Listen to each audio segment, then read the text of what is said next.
Ladies and gentlemen, family and friends, patriots all over our country that is under God, welcome to tonight's Red America First Town Hall, the nation's most engaging platform where we the people run the show. Red for the blood of Christ, America First policies and candidates. And I'm your host tonight, Ashley Wise. Welcome to our podcast, Town Hall, where we gather with patriots all over the nation to discuss critical issues and hear from inspiring voices weekly. Tonight, we will be discussing the commercial airline and military helicopter collision in Washington, D.C. last night, tragic mid-air collision involving American Airlines jet and U.S. Army Black Hawk helicopter in Washington, D.C., significant loss of life and major emergency response. This event has sparked discussions on air traffic control, military versus civilian aircraft interactions, and safety protocols. We're also going to discuss Trump's executive actions and policy shifts. Within his first 10 days, Trump has issued over 300 executive orders focusing on deregulation, border security, immigration, and reversing a lot of what Biden-Harris administration did. So we'll be discussing that, border security, immigration, and then deregulation, government efficiency, and we're going to try to close with religious freedoms and cultural issues that are going on right now. Please remember to also join our other new podcast, Pastor's Point. That's every Monday at 8 p.m. Eastern Standard Time. Our goal is to teach and encourage others about the truth of Jesus Christ. And also a reminder, our team relies on the support of our viewers and donors. We appreciate all your help. Even $20 could go a long way towards our national mission. Visit givesendgo.com/RedAmericaFirst/donate. For those that are joining the live stream, tune in for an engaging and informative evening as we work to amplify the voices of the unheard Americans. You can engage with guest speakers every week whenever we have them on, of course, and also engage in the famous state-to-state intel round. Sign up at RedAmericaFirst.com. Tell us what state you're in, and do you want to be a panel member. Wow, a lot to talk about tonight, everybody. The first topic, as we discussed, was the big incident that occurred in D.C. We're lucky that there's a lot of expertise and knowledge within our organization when it relates to the FAA, to flight safety, flight data recorders, and all that. So let's talk about it. Last night, this occurred. Obviously, that's January 29th, approximately 8:47 p.m. Eastern Standard Time. It was near the Ronald Reagan Washington National Airport over the Potomac River. The aircraft involved one commercial aircraft that was an American Eagle Flight 5342. That was a Bombardier CRJ 700 regional jet operated by PSA Airlines. That's a subsidiary of American Airlines. And then the military aircraft was U.S. Army Sikorsky UH-60 Black Hawk helicopter. Allegedly, the casualties totals are following. Commercial flight had 60 passengers and 4 crew members, and the military helicopter had 3 Army soldiers.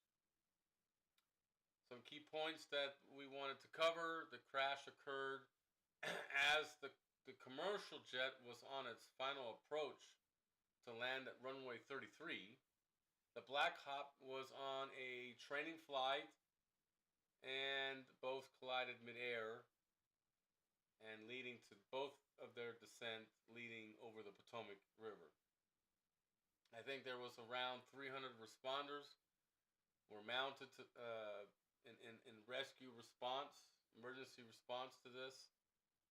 Initial efforts focus on rescue, but shifting to recovery due to absence of survivors.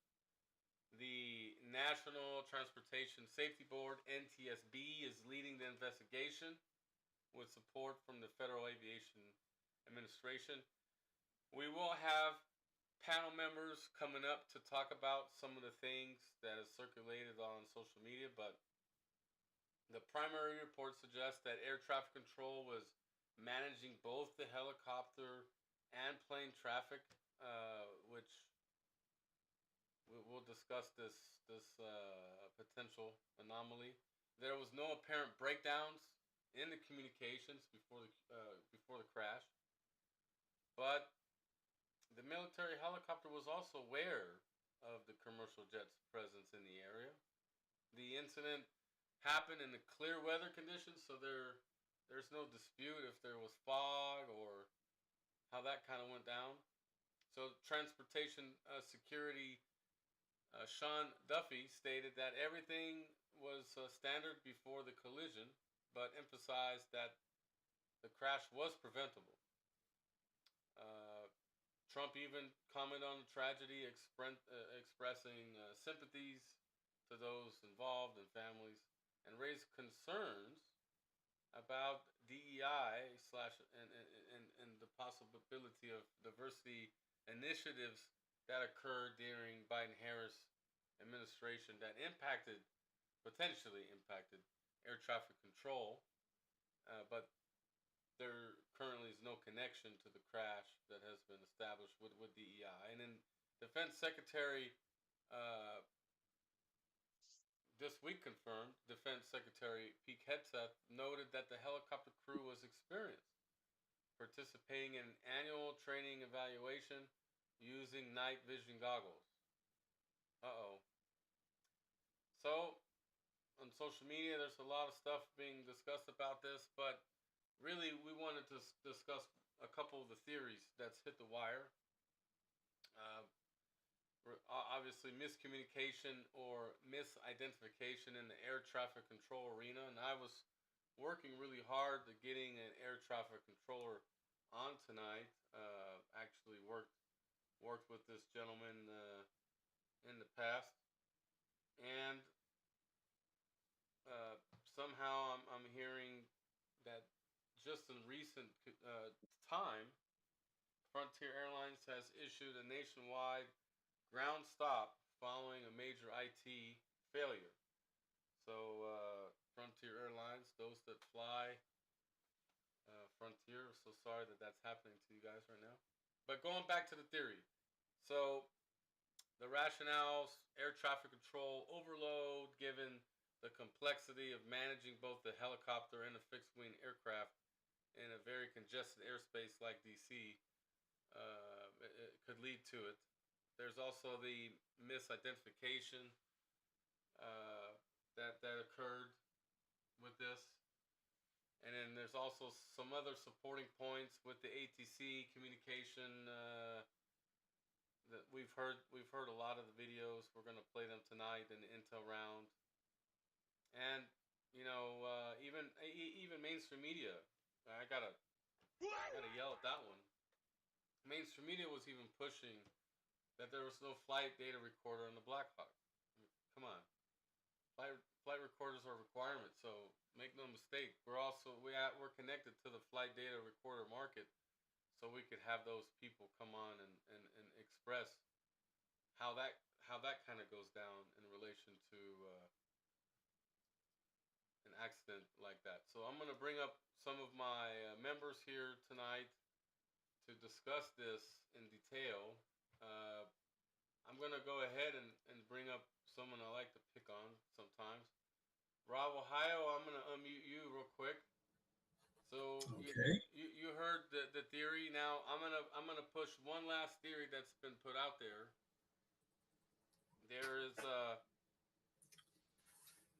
there was some alleged jealousy going on between pilots, and rumor has it that there was a female pilot on the military aircraft. I can't confirm this, but I don't know. Rob, what do you think happened last night with that Well, collision? Go the ahead. military, the military has not released any statements yet. no apologies, nothing. That's unusual.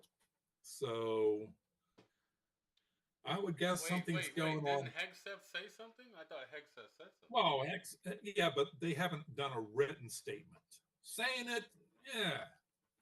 Actually putting in writing, that would carry a little bit, you can say what you want, but never write it down. Was one of the things my boss used to chastise me with. Uh, but I would like to see, manifest of, was it just three other people on board? It was clearly the helicopter that got in the way. Now, they had to have seen it approaching. So could it be that it could be that, there was jealousy? Could be that it was a planned event. I don't know. What did it have to be a female one? Could have been two males. Let's go back to DEI there. They haven't released the names, so until they do, I'm not going to speculate. Okay. Uh, Thank you for that, Rob McGay. So, what are your thoughts on the terrible tragedy? Go ahead and unmute. You're still muted.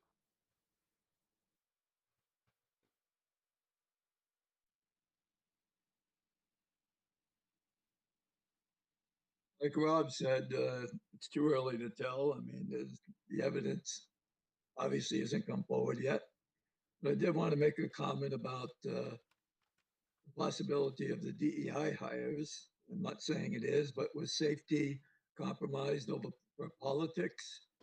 Because in 1997, the FAA used to have a collegiate training initiative program where they worked with colleges and universities to get the air traffic control degrees and have the highest quality people available for work.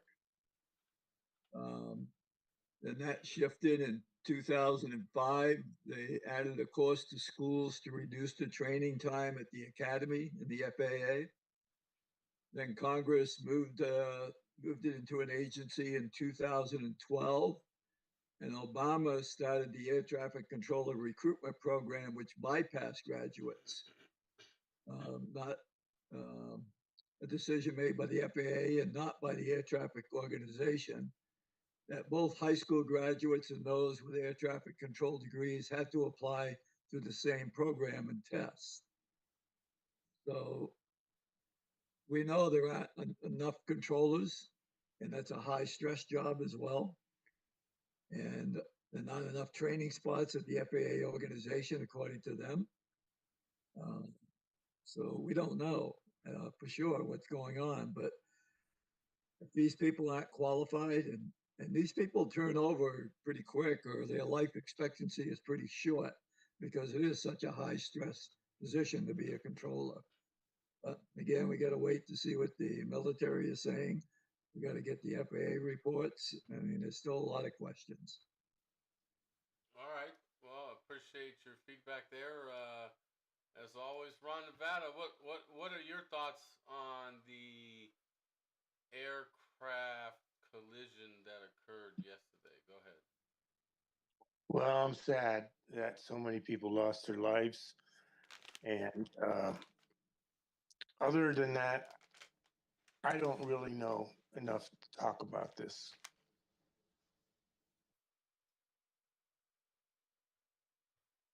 That's fair. That's fair. I think you accidentally muted yourself. That's fine. Well, let's call on someone that lives in DC. Day, if you could unmute, what's it been like in DC directly? I know you live there, so I'm trying to unmute you. If you could unmute.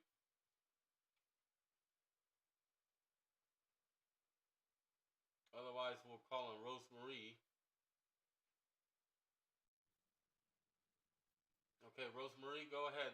What do you think of what happened with the crash? Well, from what I saw on TV, and I saw it several times, the two aircrafts, I mean, they just went into one another. They should have been able to see.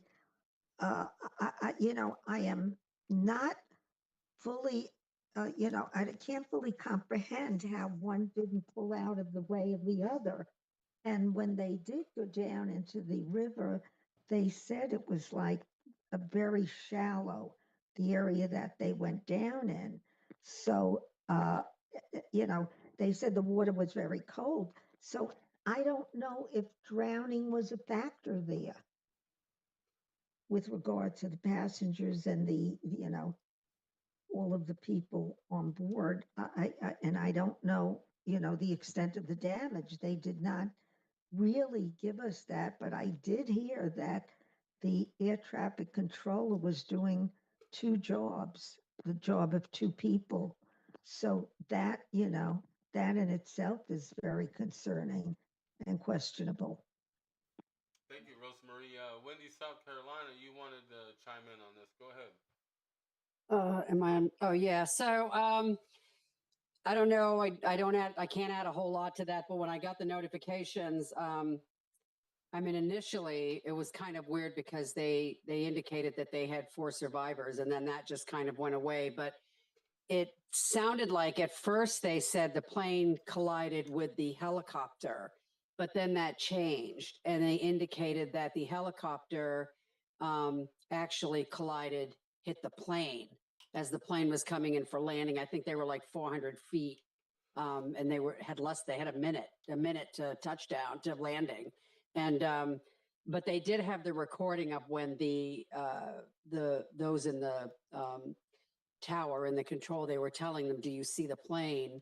And then within 30 seconds of that was when you saw the explosion. So, and I know that, initially President Trump was like DEI, and then they kind of maybe walked that back a little bit because he was talking about how they had their night goggles on and how somehow that can distort the lights of the plane coming in. I don't know. That was just what I picked up on all my little news things, but I don't know. It's tragic, and I just feel really we need to pray for those families, because I can't imagine and that kind of thing. But I do wonder why, though, like they have those training exercises, and I guess I know that it's a really busy airport. I'm like, I don't know, why they would be doing that. And it's like such a congested area. And they even had an interview with a pilot who kind of mentioned that it was always dicey in that area. It was like really difficult to do anything in that area because of the number of planes that come in. So I don't know why nobody, why it wasn't considered, or why they wouldn't think to maybe change that. It just seems to me that would be a common sense approach, but that's just me. So anyway, that's all I got. Thank you, Wendy, for that. So let's see if anyone else wants to chime in on this topic before we move on. Sandra, Nevada. Let's see. Valerie Wise. Tom, Florida. Teresa, Florida. Go ahead. I'm just curious why they're blaming DEI from what I read. I didn't read that much, but I just saw something recently about how they're blaming DEI. Tom? Yeah, what's up? What do you think about the accident? You know what? I was over a friend's house. I came back after 9 o'clock, turned on Fox, and I'm watching. I was like, whoa, what went on? I don't know. It just seems like maybe they're trying to draw away from these committees that are, the Senate and Congress, with these people, trying to get into their positions. I have no idea, but it just seems weird that it all of a sudden this happened. But then I heard on Fox that they were shorthanded blah, blah, blah, blah, blah. I don't know. It's all speculation at this point. Well, thank you for that, Tom. And to Teresa's point, you know, I've been working with the government since 1999, and there was a special FAA DEI program, and I watched a very disturbing video about how they were trying to prevent from hiring Caucasian, white people, personnel. So I'm trying to get to the end of that investigation with my FAA buddy. That's a controller. Rob, go ahead. You wanted to go back. Go for it. Yeah, I was watching Monkey Works tonight, and one of the things you weren't talking about, that was a PAT flight, a priority air transport. That is mostly three-letter agencies. Their transport, the helicopter, Monkey had a picture of it, and they are called gold tops. Those are supposed to be the elite of the elite. So just saying there's three military people on it, there might be somebody else involved there. That's just another conspiracy theory that I've heard. So, Well, since you brought this point up, maybe we bring up what Seth Hegseth, the Secretary of Defense now, he got nominated in. I'm gonna play a video for everybody of what he said, because I think he said something about continuity of government. Did anybody hear that? Let's see if Megaso heard it. I'm gonna unmute Megaso and bring him up here to the spotlight. Megaso, did you hear what the Secretary of Defense said that this flight was, or you didn't hear it yet? I didn't hear it yet. Okay, perfect. Well, let me mute you. Put you back to the back for a minute. I'm going to share my screen. Now, those that are watching the live stream, please be patient. My laptop seems to struggle with resources when I do this, so just be patient with me. It'll boot up. I'm doing this kind of ad hoc here. All right, so let me bring the video over here. And I believe the video that I want to play is this one right here. Get ready, guys. Staff Sergeant and CW2 Chief Warrant Officer. Honor. Routine annual retraining of night flights on a standard corridor for a continuity of government mission. The military does dangerous things. It does routine Continuity. Let me rewind that and try it one more time. Hang on. And CW2 Chief Warrant Officer. Honor. Routine annual retraining of night flights on a standard corridor for a continuity of government mission. The military does dangerous things. It does routine. Okay. So you heard it. Continuity of government. We've talked about continuity of government here live on Red America First Town Hall many, many times. So that aircraft was on a continuity of government mission.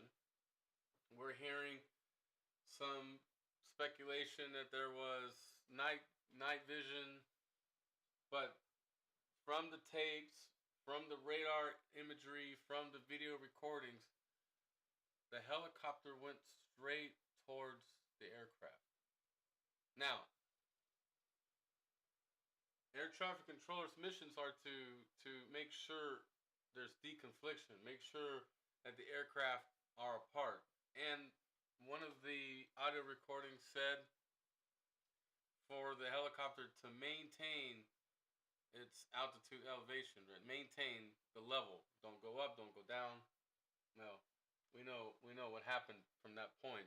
But before we leave this topic, don't rule out the idea of foul play, because in the world of busy air traffic control, the main job of ATC is to make sure that everything's apart. Everything's got separation. And we got some hands up. Rob's first. He's ready to throw some cannons. Go, Rob, Ohio. Well, it just kind of occurred to me that never let a tragedy go to waste. What could they use this for? And we're making that big push towards AI, the invasive state. Wouldn't this be wouldn't air traffic control be the perfect thing for AI to handle? This could be the back door to get it in.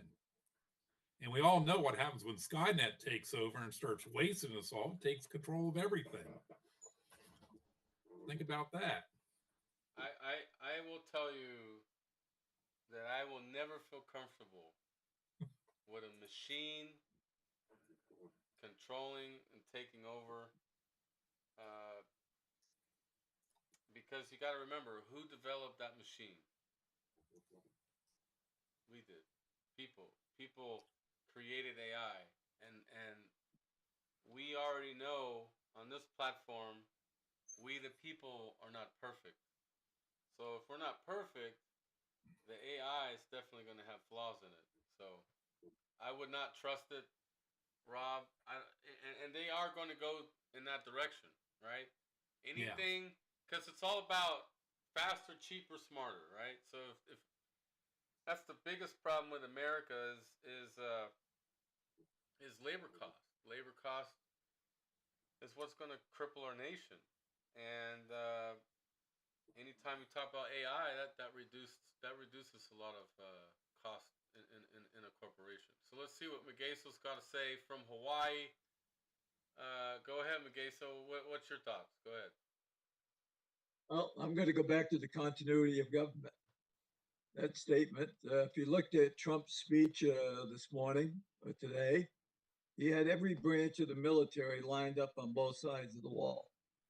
This is another indication that this is a military operation. We also know Trump's trying to get all his appointees to go through. And maybe Rob didn't mean it in that way, but I'm looking at it that, it's another distraction to take away from Tulsi and Kash Patel and Robert F. Kennedy Jr. getting pushed through. When you look at the amount of traffic that goes in and out of that area all the time, it just seems too coincidental. But I'm looking at the military itself and the continuity of government, that we're trying to restore the republic, and there's too many people that want to destroy it. I'm just listening to the RFK cross-examinations, if you would, this morning. These Democrats are too much in what they're pushing to destroy this man, discredit this man, and you can just see the evil in their eyes. They're all afraid of what's coming down or what's going to happen. So having an incident doesn't surprise me, because this is a military operation.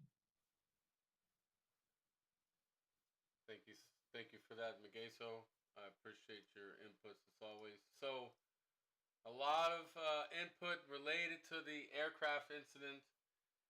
I'm in comms with air traffic controller now, and trying to see if he could squeeze in. If he squeezes in, we'll dedicate some time for him. But for now, I'm gonna release the Anton Law just for a moment, because I want your guys' input on the first 10 days Trump's been in office. So I'm going to first try to call on one of these people, okay? Amanda, Ohio, Teresa, Florida, Sandra, Nevada, Ron, Nevada, or Jennifer, South Carolina, Holly, Nevada. Any of those people I called, try to unmute, or we're going to move on to the next person. There we go. Teresa, Florida. First 10 days, Donald Trump, 45-47. What's one thing that you want to bring up that you like? Go ahead. That he is cleaning house as far as removing the illegal aliens. He's really done a lot of removing of them. And I'm so happy because he jumped on it the very first 24 hours. Well, you're absolutely right. Trump, he's I don't know. Out of all the politicians in my lifetime, promises made, promises kept. Yep, amen. So give him some cheers for that. Now, Yes. I want to point out that the illegal immigration has created a lot of unnecessary division in our country, but we all need to remind those that support the illegal immigrants, say, look, let them come in legally. There's a process. Exactly. There's a process, and we just need to get back to common sense country restrictions. And look, we've had our border wide open. We're allowing better social programs for illegals than citizens. I mean, come on. Look what California's done. We're beating a dead horse with that, but you're right, Teresa. Trump needed to make a big change with that. And we are seeing the changes very quickly. So within 10 days, amen. Within 10 days, he definitely made a big change with that. So thank you for those comments. Ron Nevada, you unmuted. So what's one thing that really touches you, brings you back to, hey, this feels like 1776 America? What's one thing that Trump's done? Go ahead. Yeah, well, he froze sending money to other countries. I mean, billions of dollars of all kinds of different aid to other countries. And also, he stopped the flow of money going out to contractors and NGOs. And I think that's really important because the NGOs and contractors were the ones bringing these illegals in. And he needs to stop and get out of the UN. So wait, can you help with the acronym NGO? Some people that are watching live might not know what that is. Go ahead. Non-government organizations.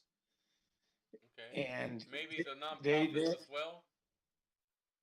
Non-governmental organizations. That's what NGO stands for. And cutting off funds to them stops illegal flows into the country. But I think words matter. And it's, and everybody wants to use undocumented migrants. And even the news media wants to use that. They're not. They're illegal invaders. And that's how they should be referred to. And I wish people would refer to them as they are. But anyhow, you asked me for one thing and I gave it to you. Well, thank you, Ron. So I'm going to call on a second group of people since my first group of people weren't unmuting themselves. So let's try. Soliday, can you hear me? Yes, but I'm not in DC. I'm near Philadelphia. Oh, I thought you lived in DC. No, I don't. But I do have something that I heard today. I have a friend whose daughter was promoted a few months ago. She's in a higher level position. She has 350 people under her in the fraud department in, I guess you could say, DARPA. And she received threatening letters and basically saying, get back in the office, start doing your job or you will be fired. Telling them what's going to happen if they were to get fired. And she's very nervous, even though she works really hard and does very well and was promoted. There's 3 people ahead of her. She said that at first there was 15 inspector generals in her department that were fired, and now there's 30.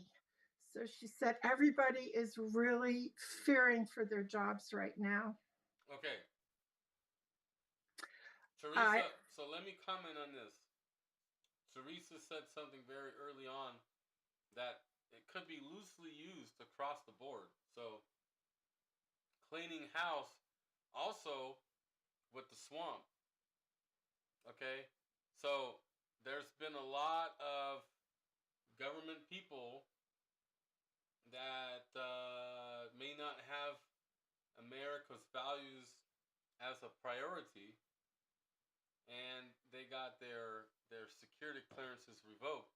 Well, sounds like they also are removing people from positions, and I hope there will be a change to the GS system because you know they have a little bit more control than the presidency does.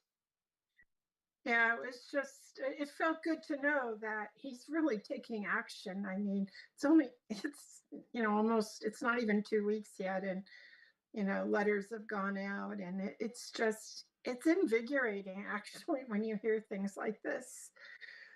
Yeah, after you've lived in a tyrannical type of scenario for a while, it feels good to get some kind of good feedback. That's for sure. Yeah, really. Okay. Well, thank you for that. Solid day. Okay, you're welcome.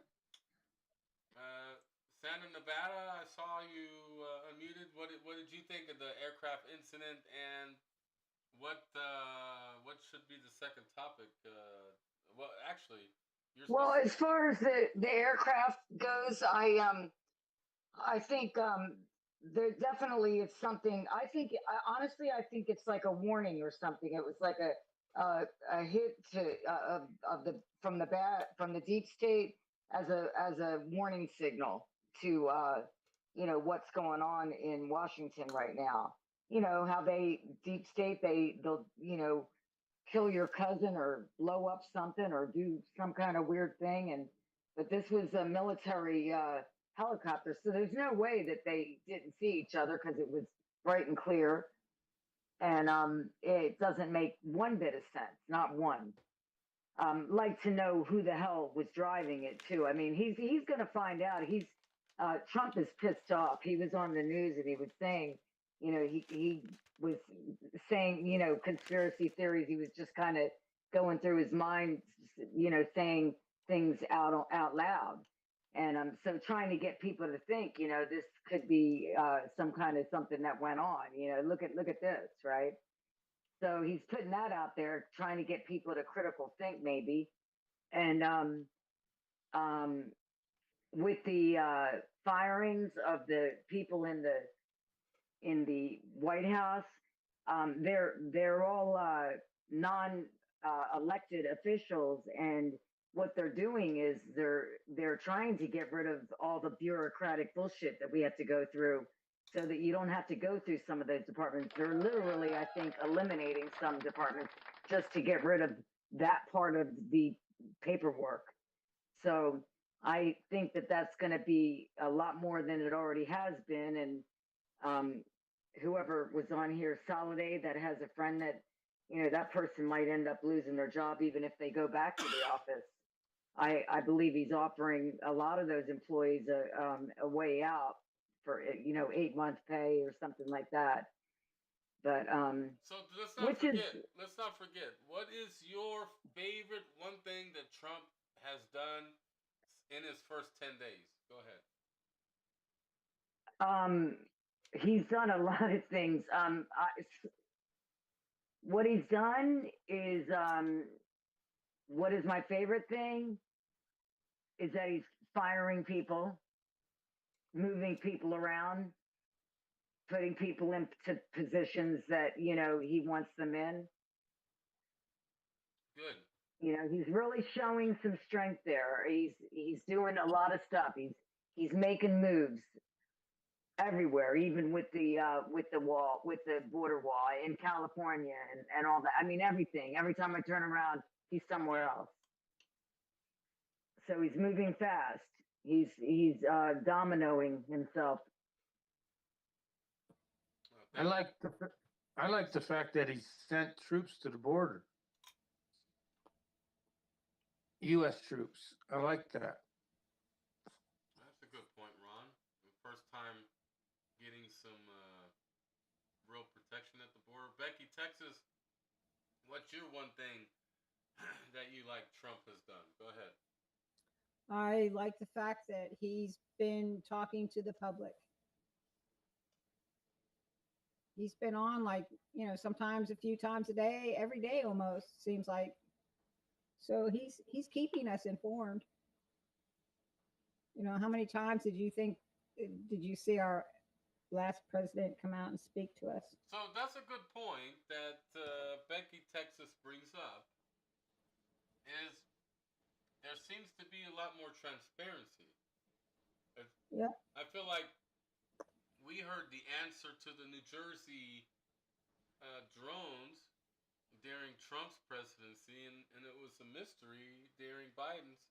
And all they had to say was there was some secret testing going on. That's all they had to say. That's what the answer was. So why do we need to take 3 months to tell the American people that? Well, there's a lot of people that got rich on social media just videoing the drones, the mystery drones. You're right. Transparency is very important. I saw more videos of Biden at the beach than him actually having speeches. So good point. Becky's right. Transparency. That's a really good point that she's made. Teresa, Florida, you had your hand up. Go ahead. I wanted to say one more thing that came to my mind that, I really am happy. I feel like Trump feels so much more bold and strong. Like he said, he really didn't know what he was getting into the first time, but he knows now, and he's really like scaring the crap out of these people that are evil, and they have every reason to be scared. But look what they did to us. They always try to put the fear, in us. So it's good to see them finally have it turned around on them. Very, very good. Very good point. Thank you for that. So I'm going to call on another group here to talk to me about Trump's accomplishments. Go ahead. I'm bringing you guys to the front here. Go ahead and unmute. Wendy, you're up first. Tell me your thoughts. Trump. What's your favorite thing Trump's done? Well, he's done a lot, but one of my favorite things is that when he put out there that the government would only recognize the two genders. I think that's probably more important than a lot of people realize. But that was along with a lot of other things, but that was a big hit with me. Okay, wait. Let's go a little more detail. Why is the male and female so important? Let's extrapolate on it for our audience. Go ahead. Well, for one thing, the transgender, the whole debacle, if I can call it that, there was a lot of money to be made with these operations, and there was a lot of taxpayer money in the military that was going for these people that were going in there and wanting to have transgender operations. And most of those transgender items are funded by the taxpayer. And that's not my first problem with that, obviously. My first problem is that God didn't make a mistake when he created us the way he created us. He doesn't make mistakes. And so that's my first issue with that. But my second issue with that was the way that it was exploited and used even to take over children from their parents, and to, accuse the parents of abuse or neglect if they didn't agree with the whole transgender ideology thing, the whole woke thing. It's pretty clear to me that the further the country moves away from God and the values that he has put in place, the more foolish we become. And it was just such a departure from any kind of common sense. I mean, it went so far as, you had kids in school. I'm out in Kansas right now, and we got a school here where there was a kid identifying as a cat. And I'm not joking. I'm not joking about this. I promise you. And you know, there was an argument as to whether they needed to bring a litter box in for this kid because I was identifying as a cat, and I'm like, seriously, like there's so much in that that's just the incredible lunacy of it that yeah, and I think that it was a way to I mean, look what it's done. And then you have these kids who have had these transgender operations, and then later on they want to reverse some of that. It's and the majority of it is not reversible. And so you've got these people, and I don't care what they say. They can say healthcare all day long. It isn't that. It is the money that they are making from this. It opened up a whole new avenue for them to make millions of dollars off of these kids that get confused, and that is pushed, even pushing by some of the woke parents that you know, I mean, it even went to where they wanted something on the birth certificates where the gender wasn't labeled. It wasn't supposed to be labeled until later on when the child could figure out whether they were a boy or a girl. I mean, it just insanity. It was just really off the rails. So yeah, I think there's a lot of things on that front that so I was glad to see Trump bring some kind of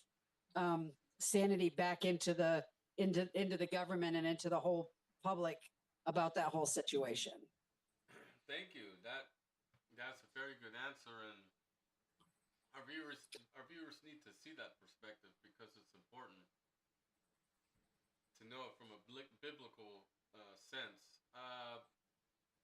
I have one more comment, if I could. Another thing that was really big for me is that he said he's bringing God back to our country, and that we haven't had God in our country forever, since probably the 60s, and that really made me so proud of him. Thank you, Teresa. That's a good point as well. So we have some other members of our team joining, and I'm going to get them up to speed. We're talking about Trump's accomplishments in the first 10 days. Magaso, you were up next, and then Rob's on deck. We got Brandy coming on. Valerie Wise, co-founders, going to chime in also. Go ahead, Magaso. From Hawaii. Go. Yeah. Well, promises made, promises kept. But another thing I like that he did is he sent the military to Guantanamo Bay to expand building the prisons to house over 30,000 of the illegal aliens and probably half our Congress. So I'm glad to see Guantanamo Bay being utilized. Magaso brings a good point. Rob Ohio, what's your one thing? Well, 10 days, that's a lot there in 10 days. It should be broken up into 6-hour increments. That man has not stopped. But if I had to find one thing that overall would be to make brain surgeons rich again. I have never seen, even in his first 4 years, the amount of brain aneurysms the liberals are having over everything he does. Wow. It doesn't matter. He just even goes out and waits somebody. They're losing it. Mm-hmm. So that would be my thing. Yeah. All right. Brandy, what's your one thing that Trump has done that you like in the first 10 days? I just love that he got Bernie Sanders so fired up that he started talking about onesies and just went over the edge. I'm just kidding. No, that's not it. But it was, no, actually, here's the funny thing. So my neighborhood, my area in particular, in the last probably 10 years, especially in the last 7 years, has experienced a lot of extra immigration, if you will, legal and or otherwise.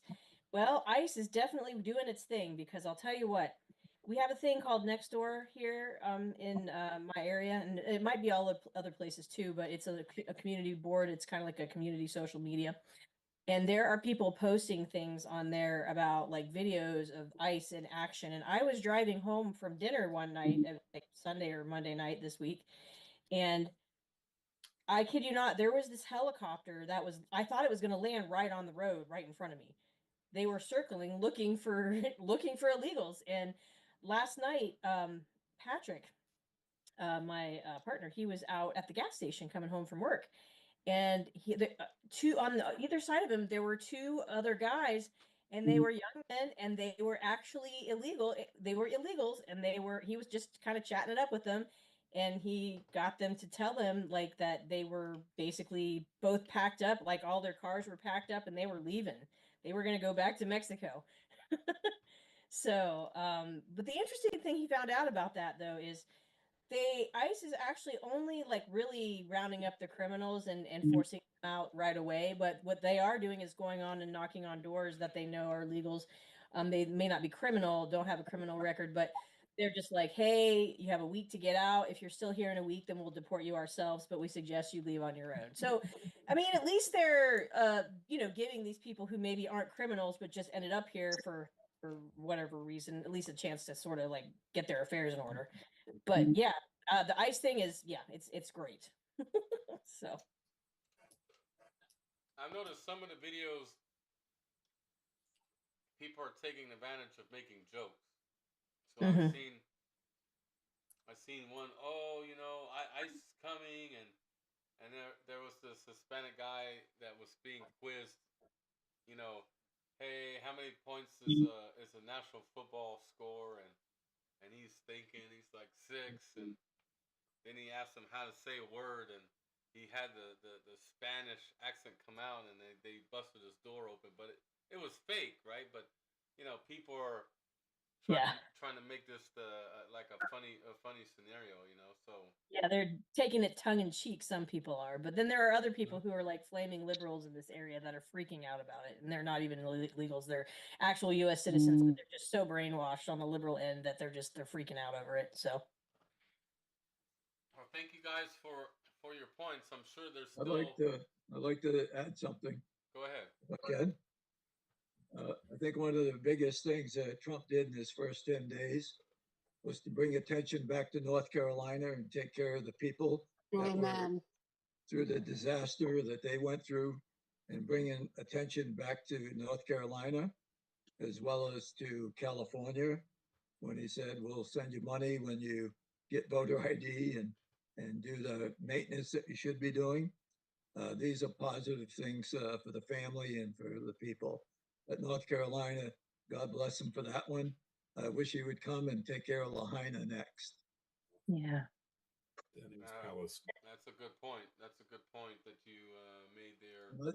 And let's not forget East Palestine as well. There's another one, yes. Yeah. Thank you for bringing that up. So before we transition out of I have not had an opportunity to talk about what I thought.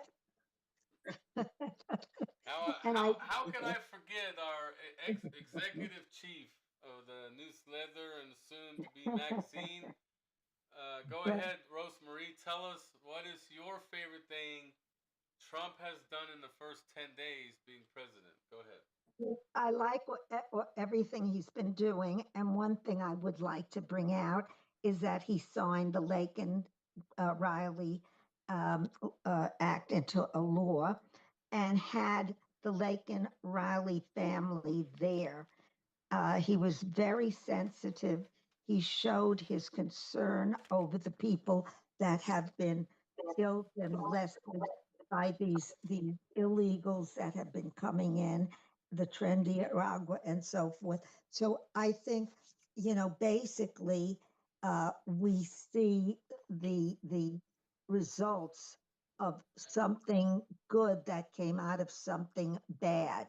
And we will, hopefully be able to eradicate all of these illegals, that especially the criminals and those that he has pointed out as being sent here from prisons and institutions and so forth that have been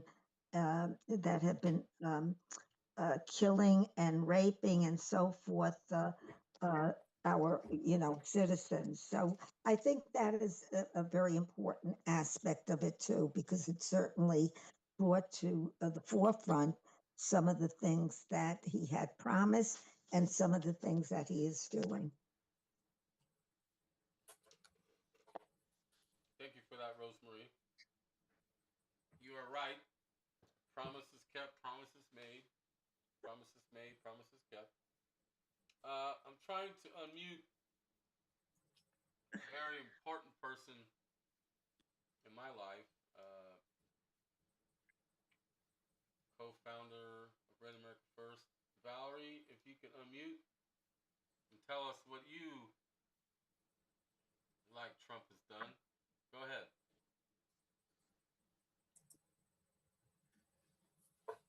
tap on mute. We're losing viewers online. Hurry, hurry. Oh, man. She's not unmuting. Maybe the iPhone's giving her troubles. Okay, so did it work? No, it didn't. I like that we're rebuilding the military. I like that we're trying to be the leaders in technology. Trying to get ahead in some things. Tom, Florida, what's your one thing you like that Trump's done? Go ahead. One, I can't even name them all. It's so awesome. Waking up every day. I'll see a press conference nowadays, watching the hearings. Hopefully Kennedy gets in there and this and that. It's like night and day compared to the last 4 years. It's beautiful. It's wonderful. I don't know what else to say. I am happy as a clam that ever since he got in there, we know the way the things are going to be going. There are going to be a couple setbacks here and there, but it's wonderful for us who want freedom for this country. It's awesome. Well, let's hear some reaction from Oklahoma. Connie, you've been typing away. Why don't you unmute and tell us what's Oklahoma like in that Trump's done? Go ahead.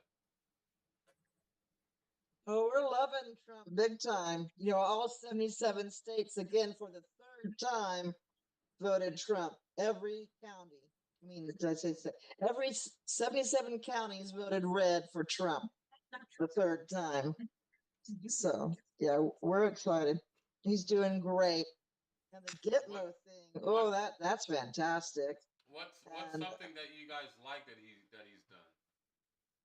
done? Well, all the things that are mentioned tonight, the Gitmo thing, and all the, of course, rounding up the illegals, and all the executive orders that he's doing, the trans stuff, and the tariffs that are probably going to be coming. Oh, look what happened with Colombia; they took their people, and the trans and supposedly schools are going to have to stop showing their Black Lives Matter and trans stuff in the room, although libs of TikTok posting some things. I guess it's going to take some time, but she's posting pictures of classrooms where the teachers are, showing themselves. But yeah, no, this is Trump country here. Oh, thank you so much for the update there. Ashley, I have one more thing I wanted to mention that before I go, because I'm not feeling so good. But my husband and I were talking because he's an 8-year Air Force fella, and he and I were discussing that his move of removing the transgender, because like Kevin said, it's really important for these guys, that they know that the person next to them really has their back, and doesn't have these mental issues that the transgenders and all these people messed up in the head, So that was it. But I'm going to run. So thank you guys. I love you all. And God bless you. I've taken pain medicine, so I can't even stay awake. Well, you get well, doll. We're monitoring Yeah. the situation name or keep your prayers up. Thank you, Teresa. Thank you. So, a lot of people happy on this platform, but Absolutely. let's list some of the things that we may have forgot. So I'm going to bring up a list here. I have a whole list also. Go ahead. Well, we got the 300 executive orders. Hiring freeze. There's a federal hiring freeze. We talked about that. He killed DEI and all the DEI programs related to that. We've revoked a lot of the Biden-Harris executive orders. We pulled out a Paris climate agreement. And more importantly, the WHO. Come on. How do we miss the WHO? The WHO is, come on, Brandy, isn't that the money laundering headquarters for the deep state, one of them? No, Ukraine. Go ahead, Brandy. I'm sorry, my internet connection is coming in and out, so if I get interrupted or I get frozen, just you'll know why. So can you please repeat that question because it cut out on me on my internet there. Isn't the WHO one of the money laundering operations for the deep state? Oh yeah, well I mean it's part of big pharma and that whole like apparatus if you think about it.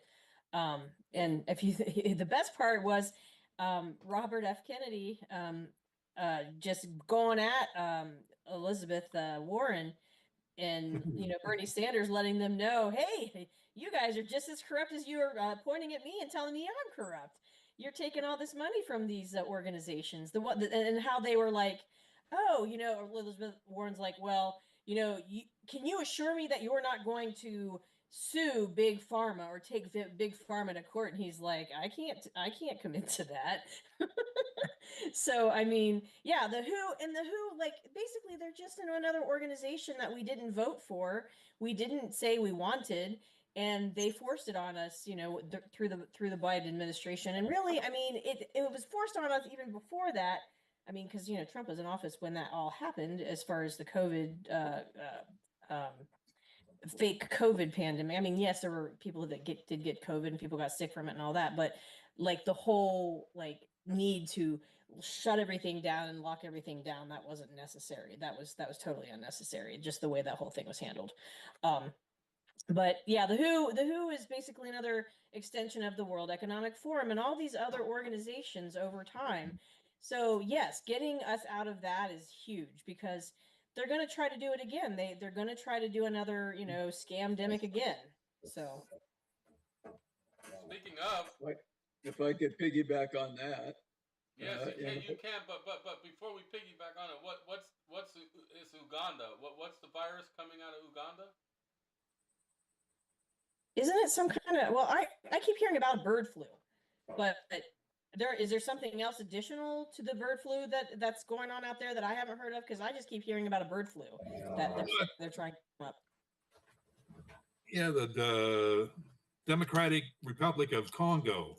There's some kind of hemorrhagic fever that's since they didn't have any international airlines, they thought it was pretty much contained, but it has jumped into, I think, Rhodesia's next to it. So that's something to keep your eyes open on. And it was a new Ebola strand that came out of Uganda. That broke out. So that's what it is. Okay, so they're now dropping Ebola on everybody. Okay. Yeah, it's very deadly, they said. Oh, it is. Yeah, I know Ebola is deadly because Patrick, my partner, he used to be in the military years ago, and he actually was in Africa, the Congo, when that was going on years ago. So yeah, it is. It's a very serious thing. So we've always said on this platform, COVID was really a big psyop. You see what they could get away with humanity. And the next virus will be real. Magaso, you wanted a piggyback. Go ahead. Don't forget I mentioned the quademic that they talked about, 4 viruses that were coming. I want to piggyback on in communist Hawaii here. They have a bill on the floor right now, HB 141, that was introduced regarding vaccinations. And in that bill, they want to do away with the religious exemptions as well. Of course they do. So you know what's coming. We know what's coming here. We're already prepared. The big egg shortage. There's no eggs in the stores, of course. I know. Because of the bird flu. And remember, the government killed, the head of agriculture killed 100,000 chickens or something of that nature. Yeah, more than that. Yeah. Yeah. So here in Hawaii, you know, they're already gearing up. Our governor, as you know, is the poster child for the United Nations Agenda 21, depopulation and smart cities. Really amazing that a dumb governor can talk about smart cities. I'll leave it at that. Yeah, there's still like Louisiana right now. I hear everybody's masking up. They have a couple of people died in the hospital from the bird flu, and there's a lot more people that are sick with it. And then you've got the outbreak of tuberculosis in Kansas with 146 people sick. And let's not forget the other thing that's going on with the coronavirus. Missouri has laid a claim against China. And if China hasn't even shown up to any of the court cases, what they're going to plan on doing is confiscating the land that China has bought inside of Missouri. So the states are able to fight back, and nobody's standing in their way now. So we'll see how that goes. Don't forget, 7 years ago, when when the coronavirus, someone from China came with that virus, Trump took action to close our border from people coming from that area, but the Democrats opened it, and there was Pelosi walking in Chinatown in California, showing there was nothing to worry about. Remember, that time was the time when we could have saved thousands of lives, but they were responsible for the devastation that occurred with the virus, and they will do the same. I mean, they might. Well, now it's chickens. Tomorrow it'll be pigs. The next day it'll be the cattle, and so forth, because they want to destroy our country, our food chain, and so forth. So we have to be very, very careful. It's funny they want to vaccinate all of us when they allowed 12 million illegal aliens to come into the country unvaccinated. Yeah, exactly. That's because they want to get rid of the white. They want to get rid of us. They want to replace us with brown people. Not just brown people, but people that are We'll take order and not question. Used to socialism, used to communism, not really, free living people. So right. People that don't ask questions, people that don't push back. Yeah, right, exactly. This has been going on for not just a few decades. This whole thing's been planned for a long time, especially the transgenderism. It's part of the manifesto on how they were going to destroy us. Yeah. I mean, Trump has his job cut out for him, but that doesn't mean that we, the people, just sit back and wait to see what he does. Well, he can do anything he can. He can fight it one-handed right now, but to keep it, we're going to need Congress to back him up. Yeah, right. That's right. Did you see how he shut down that mayor out in California? She was telling the people that they couldn't go to their properties and start cleaning it up until agencies came in to clean up the toxic waste. And the people were saying it was going to take 18 months to get that done. And Trump said, bypass it. Get in there and start cleaning up your properties. Yeah, immediately. I loved it. Yeah. How about Trump sending the military up to turn the water on and bring it down to the people? Oh, yeah, right. He turned the water really, on. He did that very quickly. Is there anybody else in here that believes that we're actually under the military continuity of government right now? Does anybody else? Yes, That? Valerie believes that, but I've been trying to unmute her to talk about it. I do too. I do too. How could we be under that? He's president now. He doesn't have to. He was the commander in chief for the last 4 years. Right, I understand that, but like, I mean, there's all these details of things coming out, like the fact that he didn't put his hand on the Bible when he was taking the oath at the inauguration. That's one thing. I don't know if you've followed Derek Johnson's work at all, but yeah. It was he's very because smart. he didn't want to swear in on the corporation. Right, but that's the point, is the corporation doesn't exist anymore. There's actually like it hasn't existed, like it went bankrupt in 2020 and filed for bankruptcy in 2020, but it's really not been in control for a lot longer than that, because if you've ever followed Russell J. Gould's work, you'll come into that information. And that was all the way back in 1999, 2000, 2001. So basically everything that's going on is Trump is playing a role just like everybody else. The only people that aren't playing a role are the people that still think that they actually have power. The people that are sitting in these like seats of representation and government think that they actually have power, but they don't, because they're sitting in a facade, basically. He banned the CBDC too from the central banks. I'm sorry, can you say that again? My internet keeps cutting out. He banned the CBDCs. The right, central.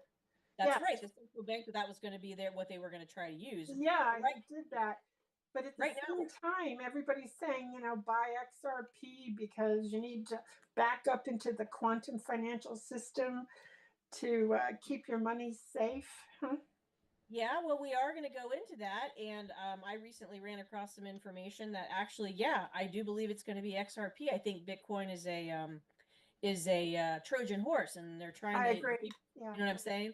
So the people out there who are the disinfo agents, if you will, are trying to get everybody to buy into that, because that's actually what the deep state uses, and that's their you're right. That's exactly it. What do you think the actual original or the one website is for the QFS? Do you know? That I don't know, because the one thing about this, all of this financial stuff going on in the background, the restructuring of the financial system, is it's still a back and forth, and that's what the real war is about. It's about who's going to control that in the end. Because the old system has crashed and it doesn't work anymore. And the only reason we're still in it is because we believe it. Enough of us believe it that it still works. Everybody has to be on the same page, basically. So these two factions are fighting for getting everybody on the same page of what they want. So XRP is the Trump side of it. Bitcoin and CBDCs is the Federal Reserve and the World Bank side of it. So that's what's going on right now. So if you were to look into your crystal ball, when do you think he's going to crash everything?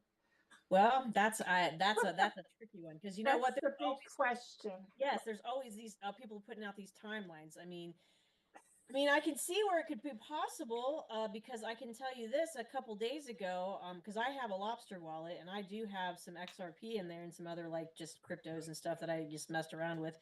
And I tried to trade some stuff up into XRP the other day, and my trading was not working temporarily, meaning like they wouldn't allow me to trade into XRP. Yeah, I heard the banks are pushing back.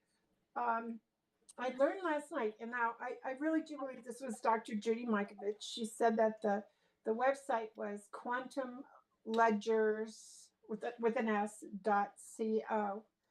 And when you go ledgers.co, did you try? And when you go in there, there is a chat that will guide you through it. You know how like some of these other people will say, "Well, let me help you get through it. Screenshot me, and I'll coach you through it." Yeah, you don't want to do that. There's no need to do that, okay? Because they will help you on that site. And they also said that that you can deposit your Social Security into the quantum also. Like there's a way to do it so that it would go in there instead of in the bank. Well, that's interesting. I'll have to look at that a little bit more. I mean, that's the first I've heard of that website. So thanks for that information. Yeah, I'll have to take a look at that further. some time to do that. See what But I my think. concern is So. what happens if you put your pensions and 401k into a gold back, into gold I'm sorry. coins. Can you say that again? My internet keeps coming in and out. I do apologize. If you took all of your 401k and pension and put it into gold and have it sitting in a depository, it's still gold. I mean, I was told that you had to sell it all and transfer it into the XRP, buy XRP with it and back it up into the quantum. That just seems so. Well, the only problem with it is if you think about it, you're not holding something physically tangible in your hand if you do that. Exactly. Yeah, and so that's why you have to be careful about this. People convincing you of putting all of your tangibles in there because that's tokenizing everything. And yeah, Yes. we know the cabal is bad, and we know the World Bank is bad, but right. And on the surface, Trump and that camp seems like they're doing all the right things, but is this going to be a bait and switch? You have to ask that question. You have to be a devil's advocate because what are we trading in for in the end? Right. It's confusing. I just want to get back to the hand on the Bible, if you would. JFK did not have his hand on the Bible either when he swore in as president. That's true. Yeah. I'm not sure if you're aware of the Green Hilton Memorial Agreement. I'm not familiar with that. Can you go ahead and elaborate on that for us, please? JFK was killed 8 days after this. The Hilton Memorial Agreement was a document that John F. Kennedy signed with the president of Indonesia in 1963. And in that agreement, Indonesia was going to transfer gold reserve to the United States to back the US dollar. Okay. And after this agreement was supposedly signed and disappeared, Kennedy was shot 8 days later, and the president of Indonesia was put in prison. Now, this was going to be the end of the Federal Reserve back then. So when Trump talks about Kennedy and Reagan and those people that were all put in place to do what's taking place now, that was very significant back in 1963, not talked about. No, I'm glad that you mentioned that because I wasn't aware of that. Thank you for that, Magaso. Yeah, that was interesting. Yeah, they followed up that with something called the global collateral accounts. And that's when the financial tools were put in place to prevent us from going into the gold standard at that time by the central bank. Same game. Yeah. I keep getting emails on Telegram from Marjorie Taylor Greene and Elon Musk telling me that I should go into the QFS, and they and I don't trust any of those because I don't think they're real people. I wouldn't trust that either. To be honest with you, I get like tons of emails from all these big political people all the time trying to convince me of doing this, that, and the other thing. And it's like, I don't know these people personally, so I can't really trust any of that. And to be honest with you, all of that could even be AI doing all of that. Pretend, you know what I'm saying? That's the other thing that freaks me out is because I know AI is out there doing stuff like that. So I don't respond to any of that. Anytime anybody asks me for money or to do anything like that, I'm just like, I'm leery about it because it's like, I don't, unless I've met you in person and I've talked to you about these things, I don't believe it. Yeah, good point. I think it is AI generated. Yeah, I think a lot of it are scams. These are scams that are, actually people that are generating these things are not the real ones. I think they're phonies. Yeah. So you have to be, yeah.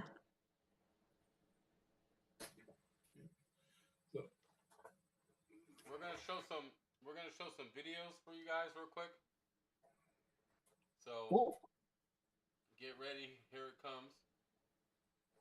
Those that are watching the live feed, please join our podcast panel every Thursday, RedAmericaFirst.com. We're going to go over some of these appointments of Trump's cabinet. We're first going to hit some RFK hearings, some Kash Patel, hearings today, so let's go over those as they go. Let's go. Here we go. It's critical to note that this aircraft, the Black Hawk, the Lima model Black Hawk. Hang on. About this, I think it's easy. First to call it out, and I will continue to call out corruption in government service because it is a privilege to serve this nation.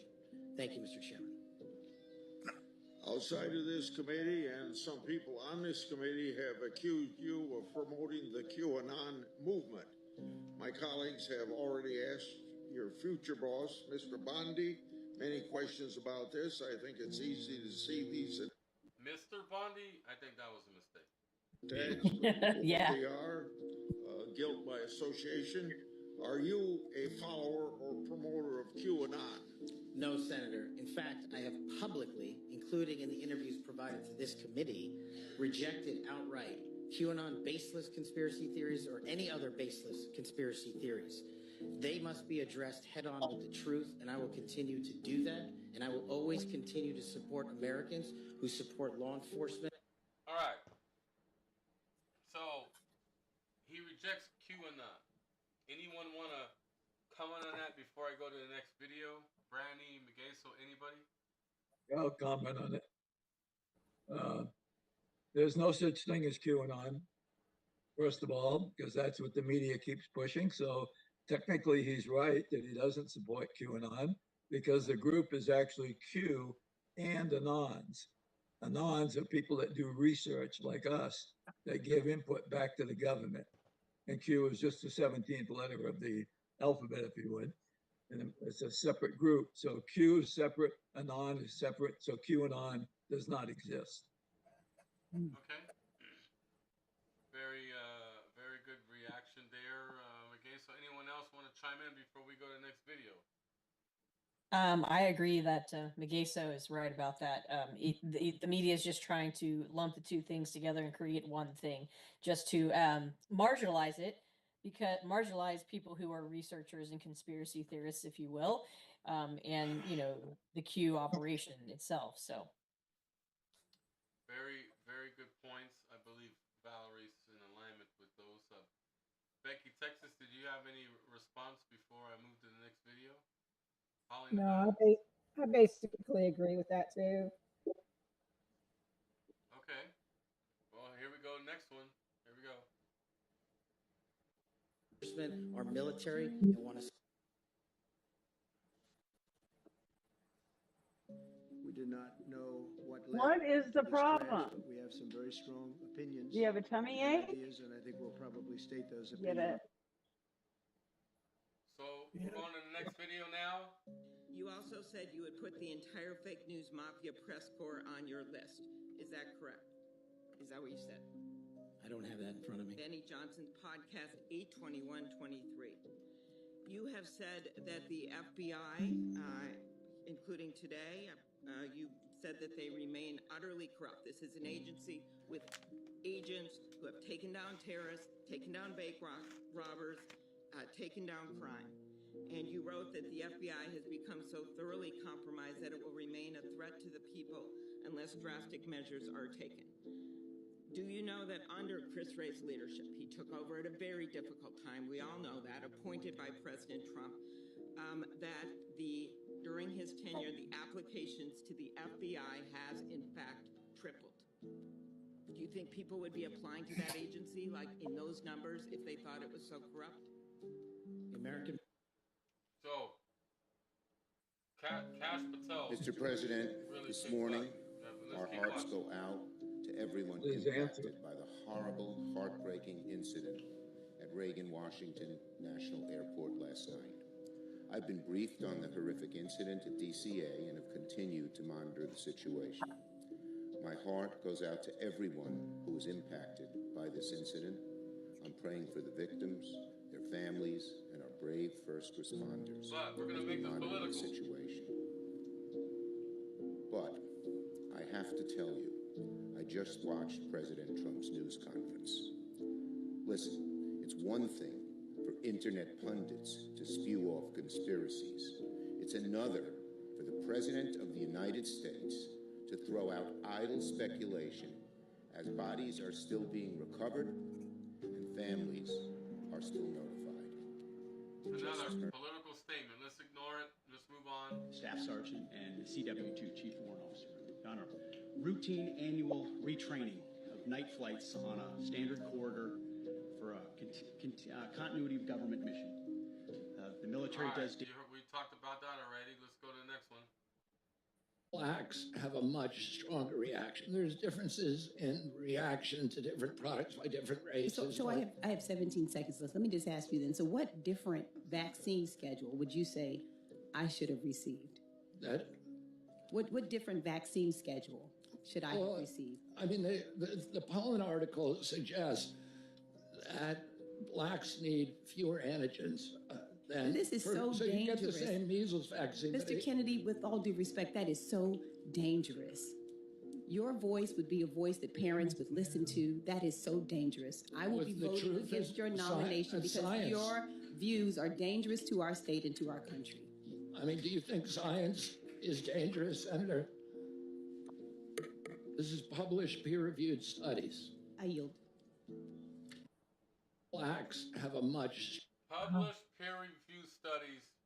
I yield. You heard the Democrat senator pass the baton after being asked, are you afraid of science? Rob, Ohio, what's your reaction? Go ahead. Well, Democrats, once the science has what they want, it's settled.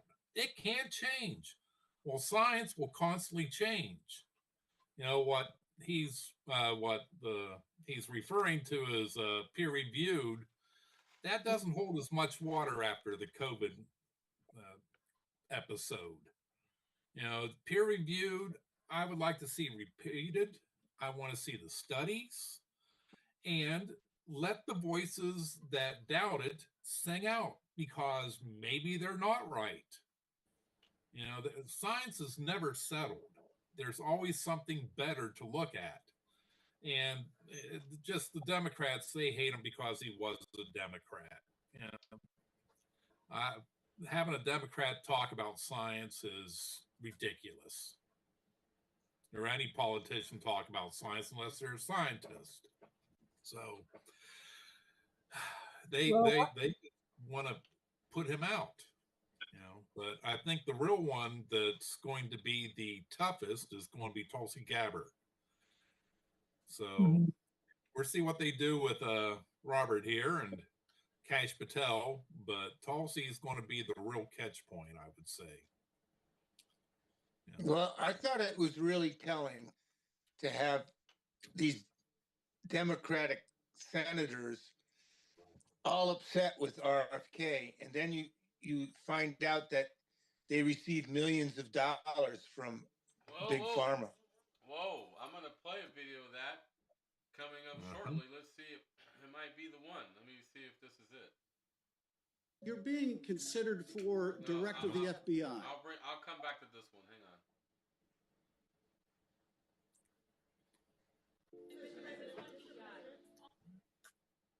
It's coming.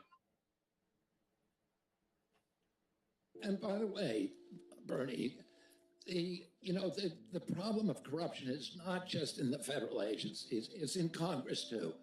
Almost all the members of this panel are accepting, including yourself, are accepting millions of dollars from the pharmaceutical industry. And protecting their interests. Oh, I thought that was, no. I ran for president like you. I got millions and millions of contributions. They did not come from the executives, not one nickel of PAC money from the pharmaceutical industry. They came from workers. In 2020, you were the single largest because I had receiver of pharmaceutical money from workers all over this country. Workers, you were the single, not a nickel from corporate PACs. You were the single largest acceptor of pharmaceutical dollars. No, from workers in 1.5 million. Yeah, out of 200 million. All right. So let's interrupt RFK Jr. as much as we can. Let's get as loud as we can so my voice is heard. Look, RFK Jr. is going to call them out, and Bernie Sanders is one of the biggest culprits to the corruption. What do you guys think? Well, he was the biggest. He still is the one that I think he actually had a well over $1 million or $1 or $2 million last couple of years paid to him. I think he's just lying about it now, trying to cover his back. Yeah, he was upset. You could tell his reaction, the way he responded back to him, like, "Oh no, you're not making this about me." But Robert F. Kennedy was like, "Yes, we are," because it needs to be. I mean, Yep. that's what this is all about. It's all about exposing these people and their corruption, and we can't have our country back unless we can get rid of these people from those positions and that kind of power. So we need Bernie Sanders to feel the burn. That's for sure. That's right. Feel the burn, Bernie. No, his face turned red. Those who scream the loudest have the most to hide. That's right. We're gonna. Yeah. Elizabeth Warren, another one that receives money from Big Pharma. And so does Cortez Masto here in Nevada. And she's already declared she won't vote for RFK because of his stand on abortion. But I think the real reason is because she receives $500,000 from Big Pharma. You know. Oh yeah, the real reason is the money's greener on the Big Pharma side, and that's who's been funding some of their campaigns and things like this. So make no mistake, they're going to try to protect those corporations, so they're going to vote no on RFK. So let's go ahead and listen. Well, wait a minute. Let's not forget that they all stood behind Fauci. Yeah, that's a good point. Being considered for director of the FBI. And here you did no diligence to find out whether people you were associating with now the President of the United States in song were convicted of attacking police officers. Is that who we want running the FBI? I want you to turn around. There are Capitol Police officers behind you. They're guarding us. Take a look at them right now. Turn around. I'm looking at you. You're talking to me. No, look at them. I want you to look at them if you can, if you have the courage to look them in the eye, Mr. Patel, and tell them you're proud of what you did. Tell them you're proud that you raised. All right, so let's talk about pencil neck for a minute. Brandy, well, what tactic is Schiff doing here? Go ahead. To be honest with you, I didn't get an opportunity to watch that one today. I actually had to take phone calls at work, so I don't have a good take on that. I really haven't had a chance to analyze it, so I'm going to yield to the next person. Okay, Rosemarie, you saw a video. Adam Schiff is trying to shift blame and try to push emotional type of reaction there, and Cash is like, look, I'm looking at you. This interview is about me being confirmed as the FBI director. You know, why is he putting this pity party? What say you? Go ahead, Rosemarie. I don't see it either, but from what you just exposed on the video, Shift is trying to control Patel, and he's trying to make him do what he wants him to do, and to agree with him with regard to the police that were, got into these altercations with the J6ers. That's what it appears to be. But, I did not see it either. But superficially, that's what I can contribute. Yeah, Patel should turn around and say there were colleagues that pepper sprayed them, that beat. Ron, go ahead. Yep. I said Patel should turn around and say there was 4 Americans that were killed during that incident at the Capitol, and they weren't Capitol policemen; they were Americans, and that's the way he should turn it around. Wow, that's a good point. Schiff is using an old lawyer courtroom tactic. And if Kash Patel had turned around, he would have waived his sovereignty as an individual by agreeing, by obeying him. We don't obey criminals. We stick to our position, and that's what Kash Patel was doing. Schiff should pay more attention to California and the people that died in his own area. Schiff should go to jail Them and with be polls. removed Tell from them you're Congress proud of what you did, because Mr. Patel. he They're right lied there. to the They're American guarding you people. today. Tell them how proud you are. That's an abject lie, and you know. All right, let's see what the next one says. Hang on. I would echo it as well. No excuses. We're going to get to the bottom of this. And by the way, Bernie, Here it is. Hear your answer, yes or no. Did you make money? I don't have This those is my third and financial last time I'm going to disclosures ask you in front that of me. question. You have that information. So you refuse to answer the question. I answered 1,300 Here pages. you no answer, and yet you spread dangerous misinformation.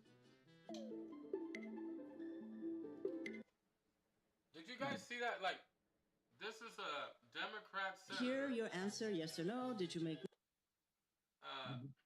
I can't pronounce her last name. Hirano? It's Macy Hirona from Hawaii. She's a selected politician. She has no value in this state. We know she didn't get elected. She's never prepared. You can see she always has notes and reads from them. She's a total ignoramus. Yeah, she looks like she was just putting things in his mouth and just kind of trying to run over him, you know, not really letting him talk. And I mean, I've seen that with some of the other ones too on the other hearings that I did see. But yeah, she was just playing that game, and she wasn't very good at it to begin with. I agree with you, McGay. So she's useless. A TikTok comment is, she's a traitor to our country. Another TikTok comment, does she have mental, alcohol, drug problems? So let's play it one more time, and then we'll move on. Hear your answer, yes or no. Did you make money? I don't have This is those my third and financial last time I'm going to disclosures ask you in front that of me. question. You have that information. So you refuse to answer the question. I answered 1,300 pages. No answer, and yet you spread dangerous misinformation. No answer, but he answered perfectly fine. This is the game, people, that they play. I want you to turn around. They're Capitol Police officers. She sounded. They're guarding us. Take a look at them right now. Brandy? I said she sounded a little bit toward the end there like she was on something, like her speech was a bit slurred. No, she's taking medication for TDS. Oh, there you go. She's actually drugged up by Big Pharma because she buys into that. Yep. Okay. All right. Here's another angle of the Schiff Patel. Turn around. I'm looking at you. You're talking to me. No, look at them. I want you to look at them if you can, if you have the courage to look them in the eye, Mr. Patel, and tell them you're proud of what you did. Tell them you're proud that you raised money off of people that assaulted their colleagues, that pepper sprayed them, that beat them with poles. Tell them you're proud of what you did, Mr. Patel. They're right there. They're guarding you today. Tell them how proud you are. That's an abject lie, and you know it. I've never, ever accepted violence against law enforcement. I've worked with these men and women, as you know, my entire life, and I did not make a single dime out of it. Well, let me. How about you ask them if I have their backs, and let's see about that. Let me ask you this, Mr. Patel. Let me ask you this. If an FBI director. So what you guys think of that reaction, McGay? So go ahead. What? Guys, Patel is right. Push back. Because Schiff has no credibility. He was censured already within his position. He got selected as well. He's another useful idiot, as we call it. Yeah. I'm just like, what is he even saying? Like, really, like, I really, what was he really even saying there? Or even asking? A TikTok comment. How come a criminal like Adam Schiff, he says, still in government? Rob, any last minutes before we go to the next video? Oh, I completely hate Schiff since Trump's first impeachment trial. So anything he does, I have no respect for. So yeah, this just goes along with everything else. All right. Well, he blatantly lied to the American people over and over again. And where are the consequences for that? Yes. When are we going to have accountability on judges that knowingly went against the Constitution, politicians that knowingly went against the Constitution. There's got to be some law that we push, but let's see what this promoted a song. Well, remember when Schiff changed Trump's statement, and Trump had a wonderful statement, and Schiff turned it all around and said, well, Trump meant to say this. He really did. And the whole statement, the whole meaning and everything. So he is a liar. He is detestable, and he should really be called out for what he does. Mm-hmm. I agree with you. Here's some video of the collision. We'll put it in the background here.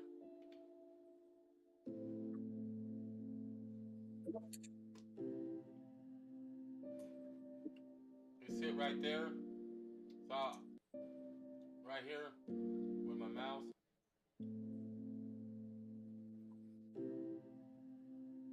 And then they show us another angle of it.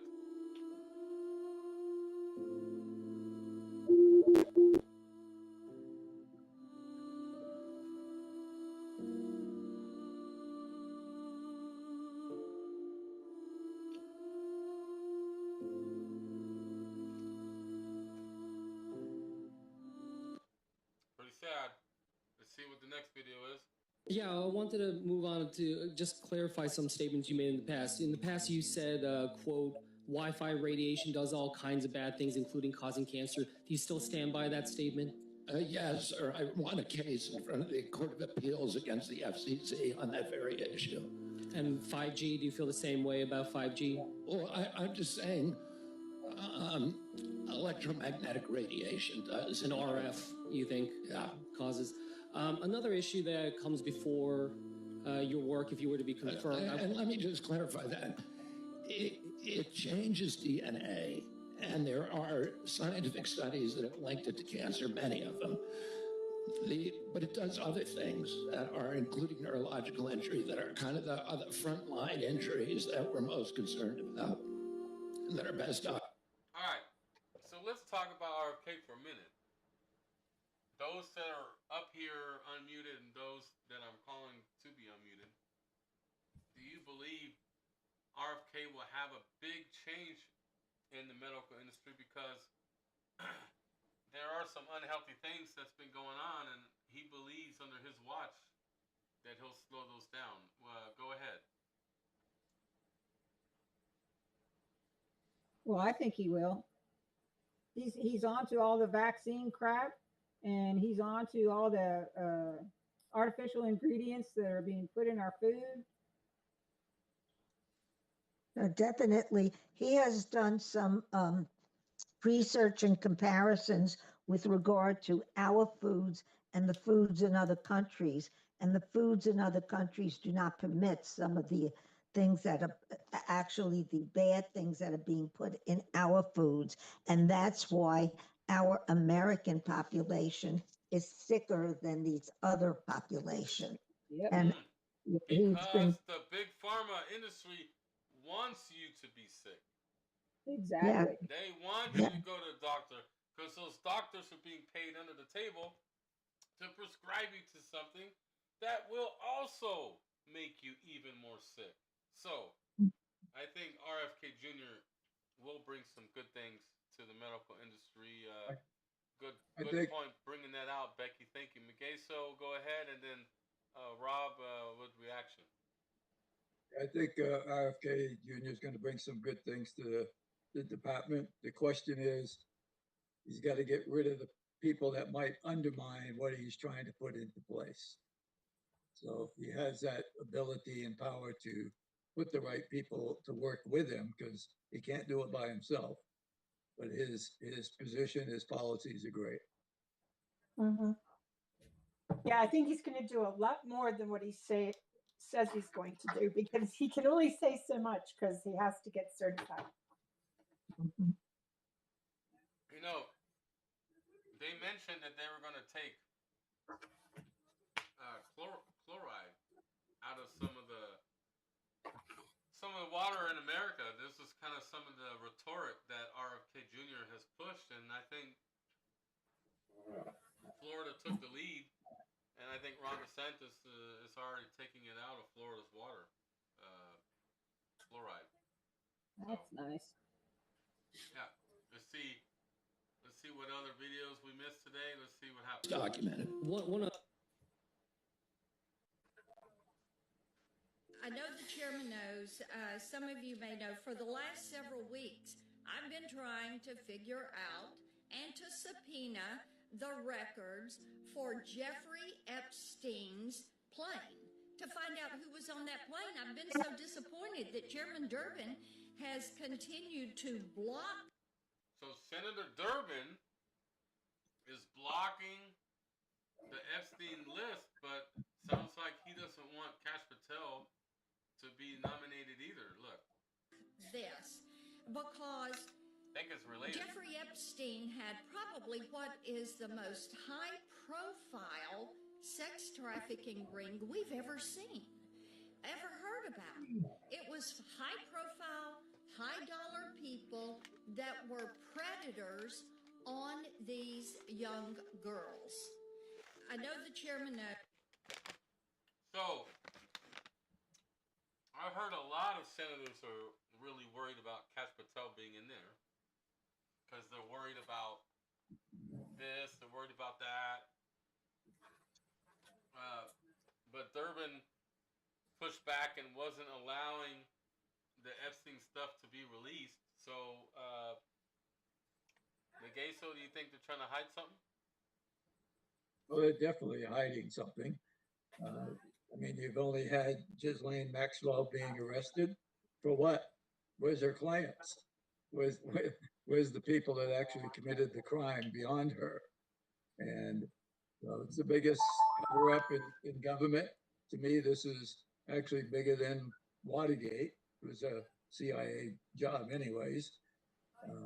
We need to know, the American people need to know what this was all about.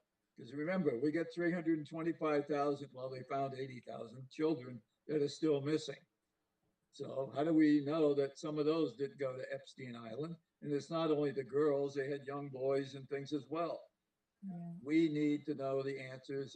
We're the taxpayers, we run the government, we want the answers. Rob, you want? Yeah, I agree. Go ahead, yeah, I Brandy. mean, Marsha Blackburn. Yeah, but Marsha Blackburn is doing it. I mean, she's been on this for a long time, actually. And I mean, the fact that these people, these senators are pushing back means that they probably are on that list. So think of the number of people that are probably on that list. Anybody wanting to vote no is probably on that list and probably participated in some way, shape, or form. Mm-hmm. Being blackmailed.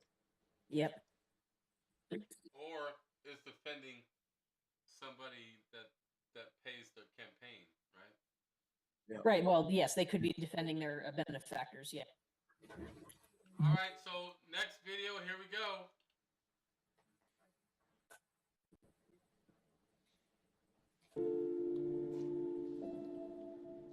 This is the U.S. figure skate team.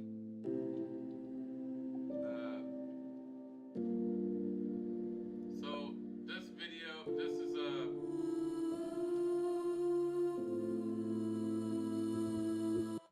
that was a video, a picture of the U.S. figure skating team. So I'm hearing that U.S. figure skating team. There was also a couple of Russian figure skaters that was on this flight. Oh, right. There was a guy named Epstein as well that was on this flight. Janice Johnson, I see you're unmuted. What's your thoughts on this tragic air collision? I mean, we covered it a little bit tonight already, but you didn't get to chime in on it. Go ahead. I never even thought about what y'all have already talked about on how it was something that the government, not Trump, but the Democrats had set up because they always want disasters to confuse us all. And I also wanted to say Trump, which you mentioned a little bit, and everything that he's done, and there's no media. I've just seen one or two things on the J6ers getting out of prison, but they are, from what I've heard. Yes, he did pardon 1,600 thereabouts people. I mean, But they're not showing them getting out. The last I heard, they were fighting it, the guards or somebody. Rob, what do you want to say about this? Jeremy Brown, did he get out? So, very good question. I am in comms with Jeremy Brown's fiance. And there's a lot of things that's changed with his case. He's only in communications with the attorney now. I'm going to get Carolyn Stewart's contact information. But I feel like that because he was a whistleblower in the FBI, if you remember the interviews we've had with him on hashtag TOWNHALL here with us on RedAmericaFirst.com, he mentioned that the FBI was luring him into joining their team for January 6th, and he's got video evidence of this. And for the life of me, I don't know why Trump wouldn't pardon Jeremy Brown if he was a whistleblower against Biden's FBI. So the whole thing's a mystery to me, but we're trying to find out more details, and he's currently at the federal Atlanta facility, FCI Atlanta facility.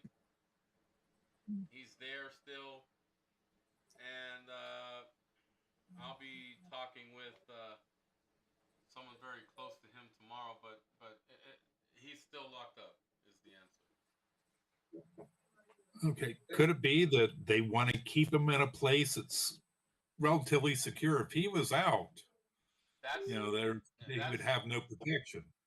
That's another thing that was brought to my attention. Actually, Valerie mentioned, hey, he's safer in jail than if he was out, and the deep state knows what he knows, and they wouldn't want that to get out. I don't know. That's a possibility as well. But I agree with that, because if he was moved from Washington to Atlanta, it's probably under protective custody. Actually, I had a heat and air guy out here last week or week before, and he said he was working in Washington on the day of January 20th, I think it was. And he said there were men in suits asking people all through the crowd if they wanted to go into the Capitol to see it. And they heard gunshots, him and another guy he was working with. He said they saw so much, and they heard gunshots and never could find anything out about them.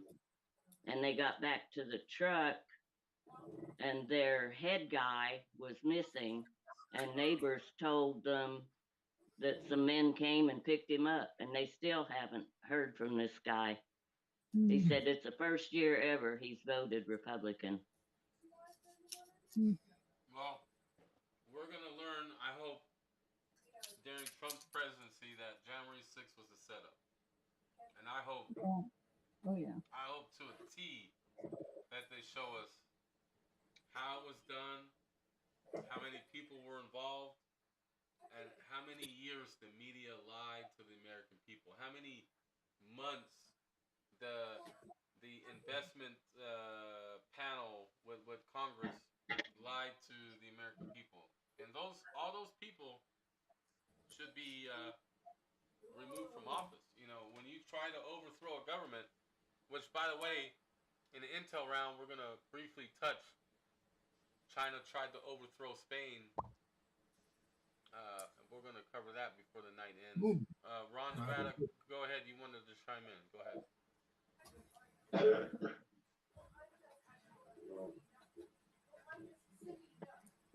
Okay.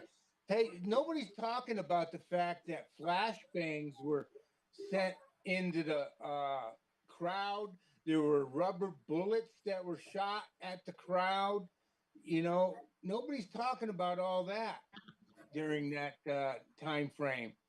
And I think that the response by the DC police, that's why people were fighting. You know, I mean, they were getting bombed with loud flashbangs, and they were being shot at with rubber bullets, but nobody's talking about that.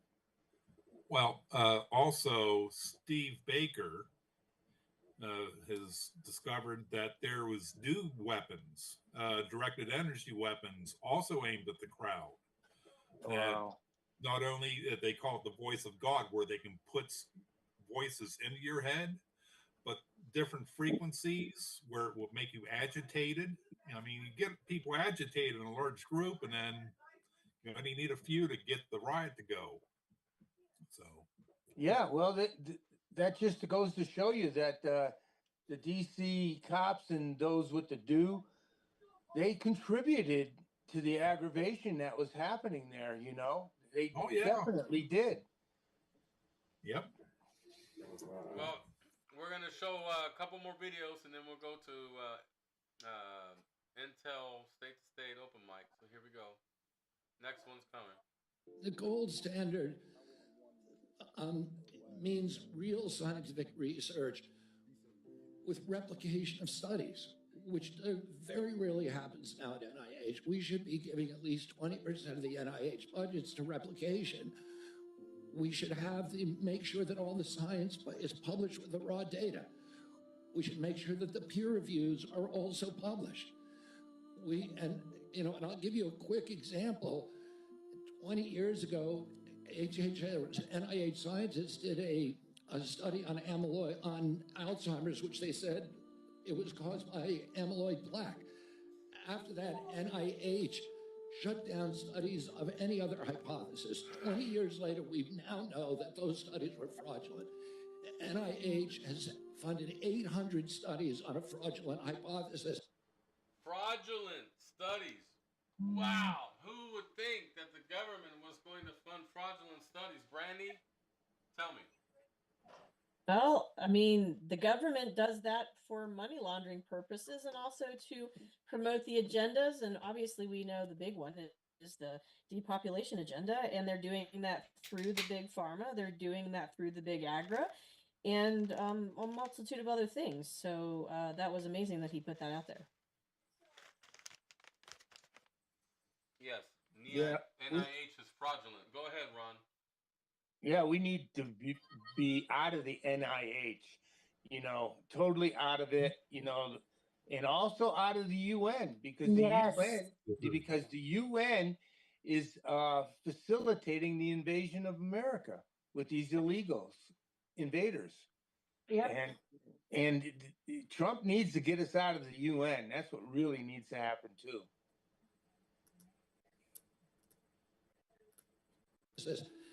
And we've lost 20 years in You don't become a wealthy politician without getting fired. Second for your signature, we have a presidential memorandum titled Immediate Assessment of Aviation Safety. In light of the damage done to aviation safety by the Biden administration's DEI and woke policies, what this presidential memorandum orders is for your Secretary of Transportation and FAA Administrator, in this case acting FAA Administrator, to basically ensure that we are actively undoing all of that damage, that we are assessing how much damage was done, and that we're ensuring that people hired within the FAA, in keeping with your memorandum of January 21st, are only the most outstanding, capable people for the jobs that they're being hired into. In other words, competence. Yes, sir. Elevating competence over everything else instead of the DEI policies that were pursued by the Biden administration. I think everyone understands that. Man, you got to hear that signature go. So, Becky, Texas, you were mentioning, how you like how Trump's been reversing some things and taking care of things like DEI and woke policies. He made this big change for the FAA because the FAA did implement anti-white hiring. Did you know about that? Yeah. Yeah. I learned a little bit about that just today, as a matter of fact, that Biden had done all this hiring for the FAA with the DEI program, and that he was hiring people, some people with some parts of their bodies paralyzed, and the people didn't have high enough IQs, and Trump just brought all that stuff out. That's, in my opinion, that's probably the most stressful job that a human being can have.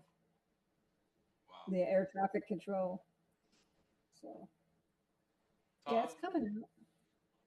Tom, what do you think about pulling out the woke policies Biden put in the FAA? I kind of missed what you were doing. I was just away for a little bit. Okay, that's fine. Rob, ask me another question. Well, I'm cool. Trump pulled out some of, well, he's working on pulling some of the woke policies out of the FAA. So he signed a memorandum today to get those things out. Do you think that's going to help the FAA? Everything Trump is doing is positive. It's so good. Everything he's doing is good. I feel like I'm in Disney World every day. You know? It's so awesome. I am so happy. You know what I mean? Wait a minute. I gotta watch what I say to people. I gotta watch what I say to people because you know my lifestyle. I go down to the pool. A lot of these women are really weird, man. They're so not Trump. Well, hang that thought. Brandy's trying to go to sleep. Just give me 10 more minutes, Brandy, because we want to talk about one thing with you before you go. Let's try to zoom through these videos. They're almost done.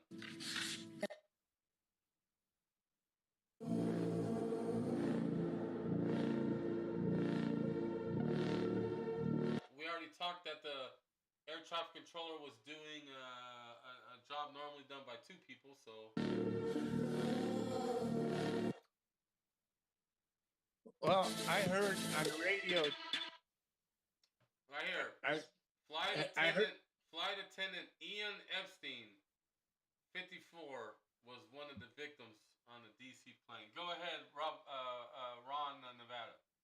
I heard that that air traffic controller was doing 2 jobs, and there should have been a second person there. The air traffic controller was in charge of airplanes coming in and stuff. And the second person that should have been there would have been in charge of all military aircraft moving. And so that air traffic controller had 2 jobs to do and evidently failed at that job. But that's what I heard on the radio today. Does anybody know if they were both on the same frequencies? Because I know military uses different frequency when flying, but do they go to whatever non-military frequencies are used when they're in like urban areas or whatever? Does anybody know? Because I do know that Black Hawk crew, you have to have at least 3 members, the pilot, the co-pilot, and that third person. I'm not sure what they call him, but he's like a spotter. He is supposed to be spending all his time watching out for other objects in the area. So, this is a good question, and that's why I was trying to get my air traffic controller guy to come on, because there are airspaces that are restricted. Right. And this airspace is considered not a restricted airspace, but you have to check with ATC. And if the controller was controlling both the helicopter and the plane, he wasn't doing a very good job. But like I said, I'm trying to get actual air traffic controller responses related to that. But it's potential as well that they might not be able to allow other air traffic controllers to speak on this. So we'll have to see. You know, the whole. You know, you can't really talk about that NDA thing. McGay, so what did you think about what Becky was pointing out? I was just looking at when you showed that video, that helicopter looked like it was picking up speed, heading right towards that plane, the direct line. And like she said, with the spotter, somebody should have picked that up on a radar, on a blip or something. The conspiracy, but when you look at those young skaters that were on there, that's a big emotional issue that the legacy media will play for several days, I'm sure, and talk about it. As far as Ian Epstein goes, he was he worked for American Airlines. He was a TSA or a PSA employee, not related to Jeffrey Epstein. So if they were targeting him, he would have been obviously stating something about what goes on at ports and the airlines, maybe to deal with illegals, but it's all conjecture, it's all conspiracy, but we'll know more when they get the black boxes looked at.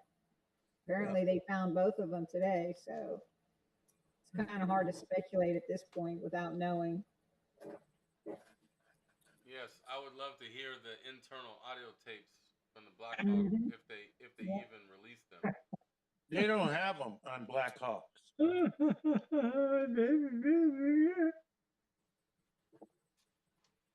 Ron, repeat your last. They don't have black boxes on Black Hawks. Yes, they do. Don't be listening to mainstream media. That's one of the things I told you guys. It is a requirement to have flight deck recorders. Aren't they called transponders?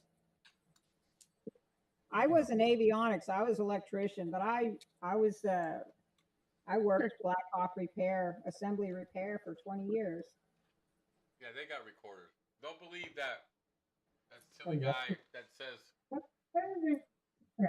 he said on national TV the Black Hawk doesn't have traditional flight deck recorders.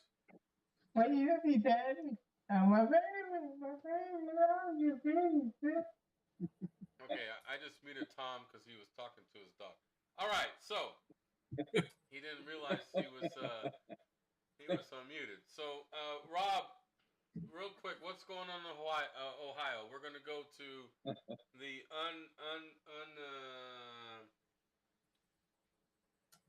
open mic Intel state to state, and we're gonna release the Anton Law there.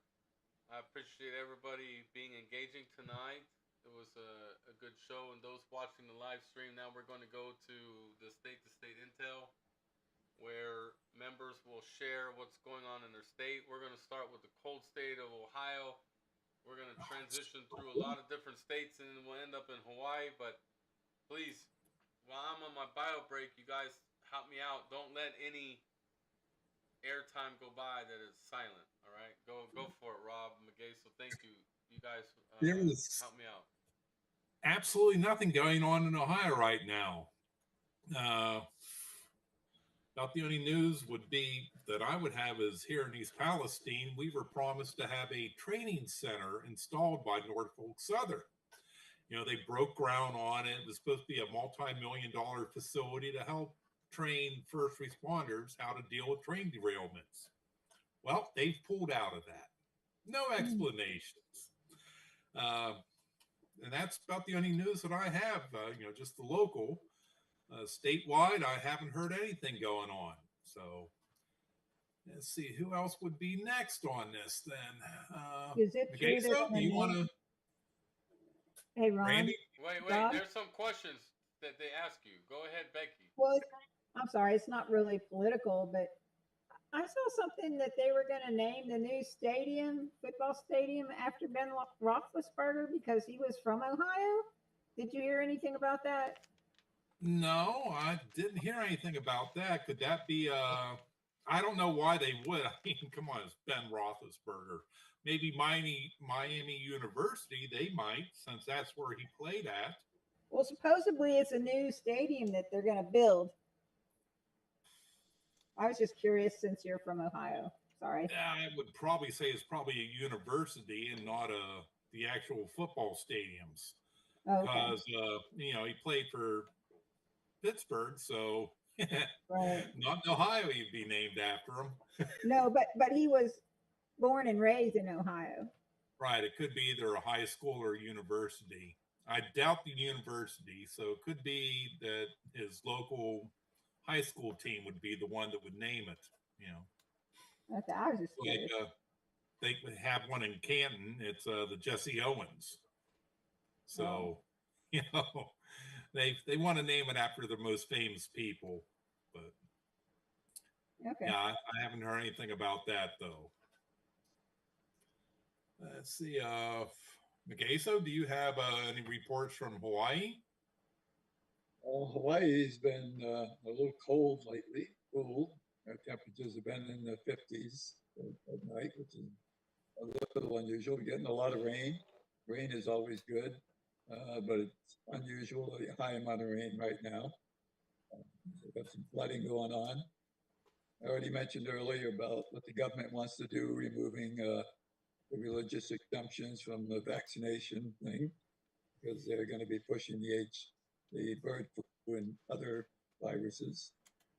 We are going to have the Republican convention on Kauai this year in May. So there's a lot of district spots open. We have a lot of rhinos, so the focus is how do we get all these rhinos out and take over the island that's where most of our politicians, I'll say all of them, are selected, not elected. We're trying to bring in new voting machines or use the existing ones. So we're still dealing with election integrity here. One of our election integrity experts was thrown out of the state meeting. He's on the board because he was questioning the chair. And the chair said, under my regime, this is what happens. That's how the Democrats talk here. Under our regime. So outside of that, nothing to report. Okay. They don't call you comrade, huh? Well, they call me a lot. They call me a lot of names. I don't know. Okay. All right. Well, thank you, Magaso. Ron in Nevada. Yeah. You look like you're freezing there. You got your old hoodie on and everything. Yeah. So, the Attorney General Ford here in Nevada joins the lawsuit to stop federal grant freeze. He's also a very woke individual. He's fighting for the illegal invaders here in our state. And yeah, I wish that he wasn't here. Senator Cortez Masto says she's not going to vote for RFK because of abortion, but we all know it's because she gets big money from pharma. And she's also saying that we need to stop the fentanyl crisis. Well, you supported Biden for years with open borders that allowed the fentanyl to come in, and now all of a sudden you're supporting stopping the fentanyl. You know, I mean, talking out two sides of your mouth. But that's about all I have as far as they got a budget they need to pass here in Nevada, $300 million deficit in the budget, and they don't know what to do about that. Oh, Octillion introduced a new battery factory in Nevada. A new battery factory in Nevada. Yeah, like we need that. Oh, God. Yeah. Is it for lithium or what kind of battery? Yeah. Nevada Supreme Court declines to dismiss fake electors' appeal. Well, that's just more. I won't get into that. The cops are clamping down on gangs here, and one of the gangs, the Bloods, they've decimated the one of their affiliates and put most of them in jail. So after a task force identified them all and rounded them up and put them in jail, so that was good news. Nevada taking long delayed leaps towards serving people who speak limited English. Well, why don't you learn English? What can I say? I'm hoping one of these days they're going to make it a law where you have to be able to speak English. Yeah, I know. We shouldn't have to be doing multiple different printouts of language for people. It should be just one. You know how many millions that costs? Well, yeah. Press one for English, and then you get somebody that doesn't speak English. Here's another one. Amity, he introduces a bill to require congressional approval for national monument designations, which I think is good because I think Biden crossed the line making these national monument designations, and nobody had a say in it. So I think that's a good thing. Does anybody know if President Trump has renamed any of the, like instead of Fort Liberty, change it back to Fort Bragg? Only Mount McKinley. Yeah, McKinley. Of course, in Dulce, that actually kind of has a good term to it too. McKinley was never my favorite president. No. Hey, Capitol Christmas tree came from Nevada Forest this year. Oh, nice. Yeah. I didn't know Nevada had trees out there. I thought it was just desert, Yeah. We just let you believe that. So just keep on believing. The high desert areas get really cold at night. Oh, yeah. Low humidity. So it really does get cold. Yeah. 9 degrees this morning. 9 degrees this morning. Has anybody heard the rumor that the Washington Capitals are going to go back to being called? Being taken down in the White House. What was that, McGason? Oh, sorry. It's isn't the Washington Capitals being renamed the Washington Redskins? They want to do Did that. I hear that? I sure hope Cleveland changes back to the Cleveland Indians. So with the Indians, people wanted that. Hey, the natives didn't care about that Washington Redskin deal. It was, political. It was all political. They didn't care. Jeez. But Becky, how's Texas doing? Well, I haven't heard or seen anything local, but statewide, that guy Burrows that was voted in as speaker, I don't know if he was voted in or assigned, but anyways, he's either a Democrat or a rhino. He put out some kind of a memo today that everybody's going to be, they have to go to work starting Monday afternoon, like at 4:00, and they're going to work that afternoon, and then they're going to work Tuesday and Wednesday, and then everybody's going to be off for 5 days. And so people are a little upset about that because they're not getting enough work done. So, but that's the only thing I've heard. That may be one of the best things for government to do. Yeah, maybe. Did they used to have where they would meet every other few years or so, or every 6 months? I think they vote on something every 6 years or so, or every 2 years. Yeah. I'm not real sure. The less they vote, the better, in my opinion. Okay. Holly in Nevada, are you? No, she must be asleep. How about is it Amy? Is that Arkansas or is that Alaska? AK. AK is Alaska. Okay. Well, she must be asleep too. Amanda in Ohio. Wow, I think everybody's probably taken a sleep. Rosemary, are you still on? Or Soliday, you're okay. Oh. See, you made a mistake. You're moving. You got to talk now. Rosemary's back. I'm still here. I've been listening. Give us an update. Well, in Florida, there's some problems going on between DeSantis and Trump with regard to the immigration, and I think there are some other problems between them as well. And with regard to our local newspaper, 32963, they had an interesting article about how people have been watching or listening to the podcast, and they are all wrong. We should not be listening to podcasts because they are filled with lies and they don't give you the truth. So they are trying to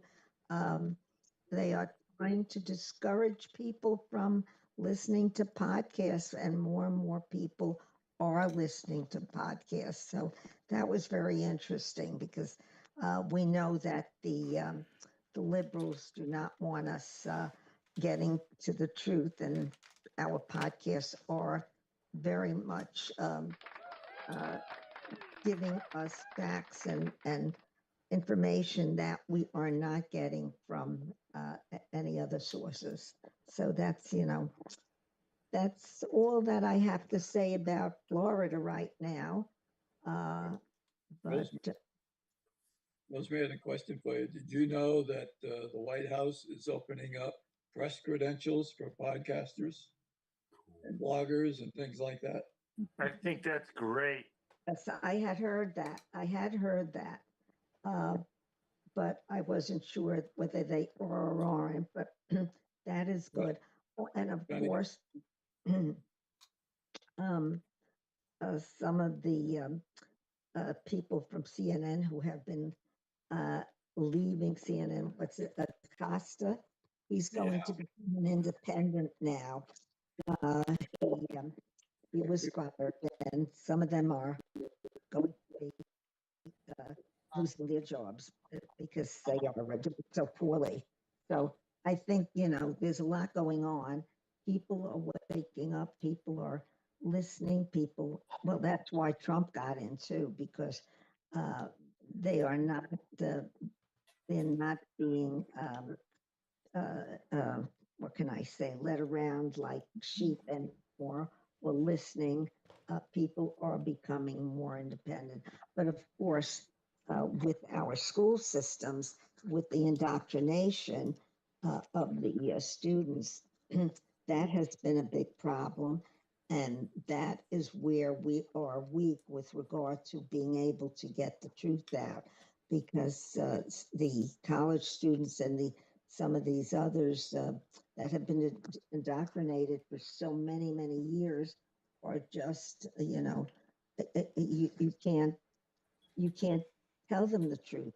They are not independent thinkers, and they cannot. They have no ability of critical thinking. So that's a problem. But there was an interesting article today also, I think it was in the Post, where our students have gone down even more during the past year than last year. So we are failing terribly. I mean, it's what can I say? Our education system is not doing what it should be doing.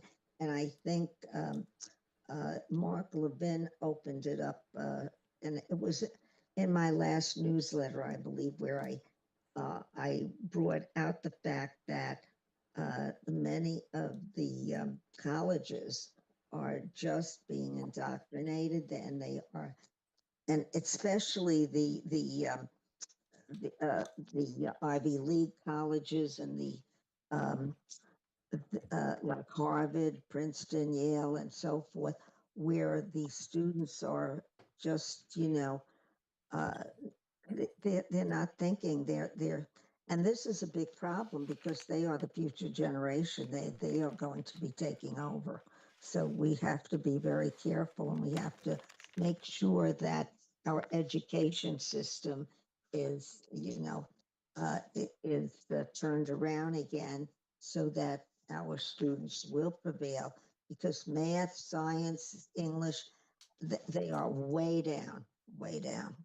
So that's all I, have to contribute at this point, because I am also fading, and I am going to leave you all and wish you all a very, very good night. Oh, good night, Rosemary, and have pleasant dreams. Night, Rose. Good night, Mark Rosemary. Good night. Good night, all. Good night. Good night. But I thought with Ashley, with all his free time, he should get White House credentials. Get in the podcast thing. Yeah. Ashley, could you apply for that? Wait. Megesa was smiling with all my free time. But yeah, I could totally apply for that as soon as Elon Musk has his warping technology set, so I could warp to DC and back. But because taking planes seem really risky these days. You think? And I've been flying a lot in my life, and Valerie asked me the other day, she's like, how many times have you been on a plane? And I was like, babe, that's a loaded question. And then she says, how many times have you been on a Boeing? And then I was like, wow, I didn't realize, but wow, you put yourself at risk, especially during DEI times, because you might DIE. Well, maybe the White House would consider a Zoom call. Yes. But are you working from your office? You know what's really cool? One of my political friends in Florida is like, I get random invitations to random things all the time.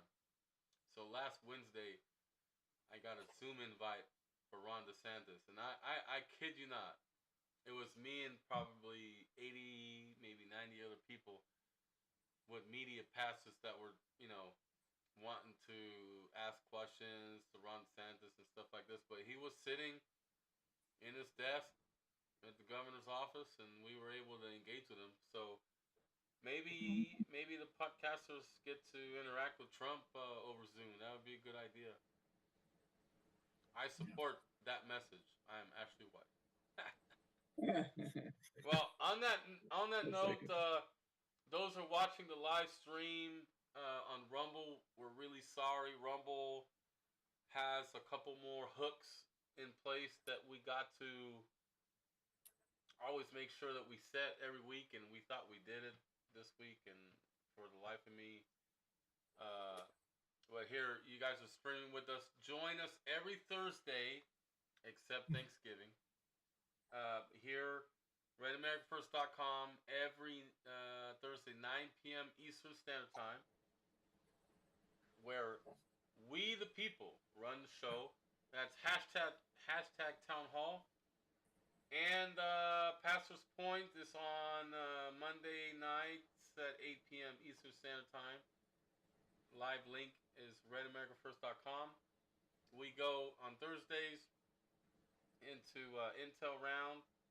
And it seemed like some of our members fell asleep a little bit early. But if there's no more alibis for tonight, I'm going to let everyone go 30 minutes before midnight here in East Coast.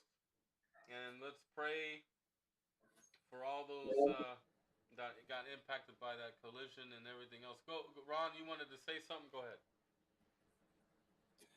I got one more thing. Did anybody happen to catch J.D. Vance and the CBS woman? Yes. Margaret? Yes. Was that the best interview you've seen in a long time? He schools them every time. Oh, man. What happened? I'm so glad he was our congressman. What happened? Oh, he just literally, I mean, he just tore her apart. She kept trying to pull on the heartstrings for the immigrants. And she goes, well, remember she said they were properly vetted? Yeah, oh, that's right. They were vetting. She goes, well, they were vetted. It's like, is that like because of the one terrorist guy down in Oklahoma? And then she kept it up, you know, where they're properly vetted. It's like, Margaret, they weren't properly vetted, and I don't care. I don't want them around my children, and I'm sure most Americans don't want them around theirs. But I mean, it's like she just completely blew it, and she had such an arrogant way to her. This complete contempt when she was talking. You just look at her and go, well, I won't say what was going through my mind, but let's just say she wasn't the nicest person. But yeah, that was probably the highlight for me this week. But that for me, that and Millie's photos getting taken down at the White House. Oh, not only that, but he's lost his security detail. Lost his security detail. Yep. Yeah. I like that. Fauci lost his security detail as well. Maybe they're going to give him a nice little vacation down at Guantanamo Bay. You know, that might be a good place. You know, let him enjoy the nice soccer field we had for the terrorists and other things, because what he did, you know, there was definitely treason there. So yeah. I'm looking to see flights going down there more often. Yeah. Well, look, go on, listen to Catherine Heritage, because she's the resident journalist on site. Yeah, she's good. Okay. And she got fired from CBS, so she's after the mainstream media. So. Well, good. Well, we'll see you guys. Wait a minute, Becky's got one last minute thing. Go ahead, Becky. Yeah, when Rob mentioned Gitmo, I heard today that if you go to trial in the United States, you're innocent until proven guilty. But when you go to Gitmo for a tribunal, it's not that case. Has anybody heard that? Well, it's military. I mean, they don't have to assume that you're innocent. You know, they've already got the proof. It's more or less like going into a grand jury. You know, it's the odds are definitely stacked against you. Okay. Have you ever seen the movie For a Few Good Men? No. Should I see that one? If you can't handle the truth. Okay. All right. That's a great movie. All right. Good night, y'all. Good night, everybody. Good night. Thanks, guys. Good night, Ron. Good night, Becky. Night, Magaso. Night, Ashley. Good night, everybody. Good night, everyone.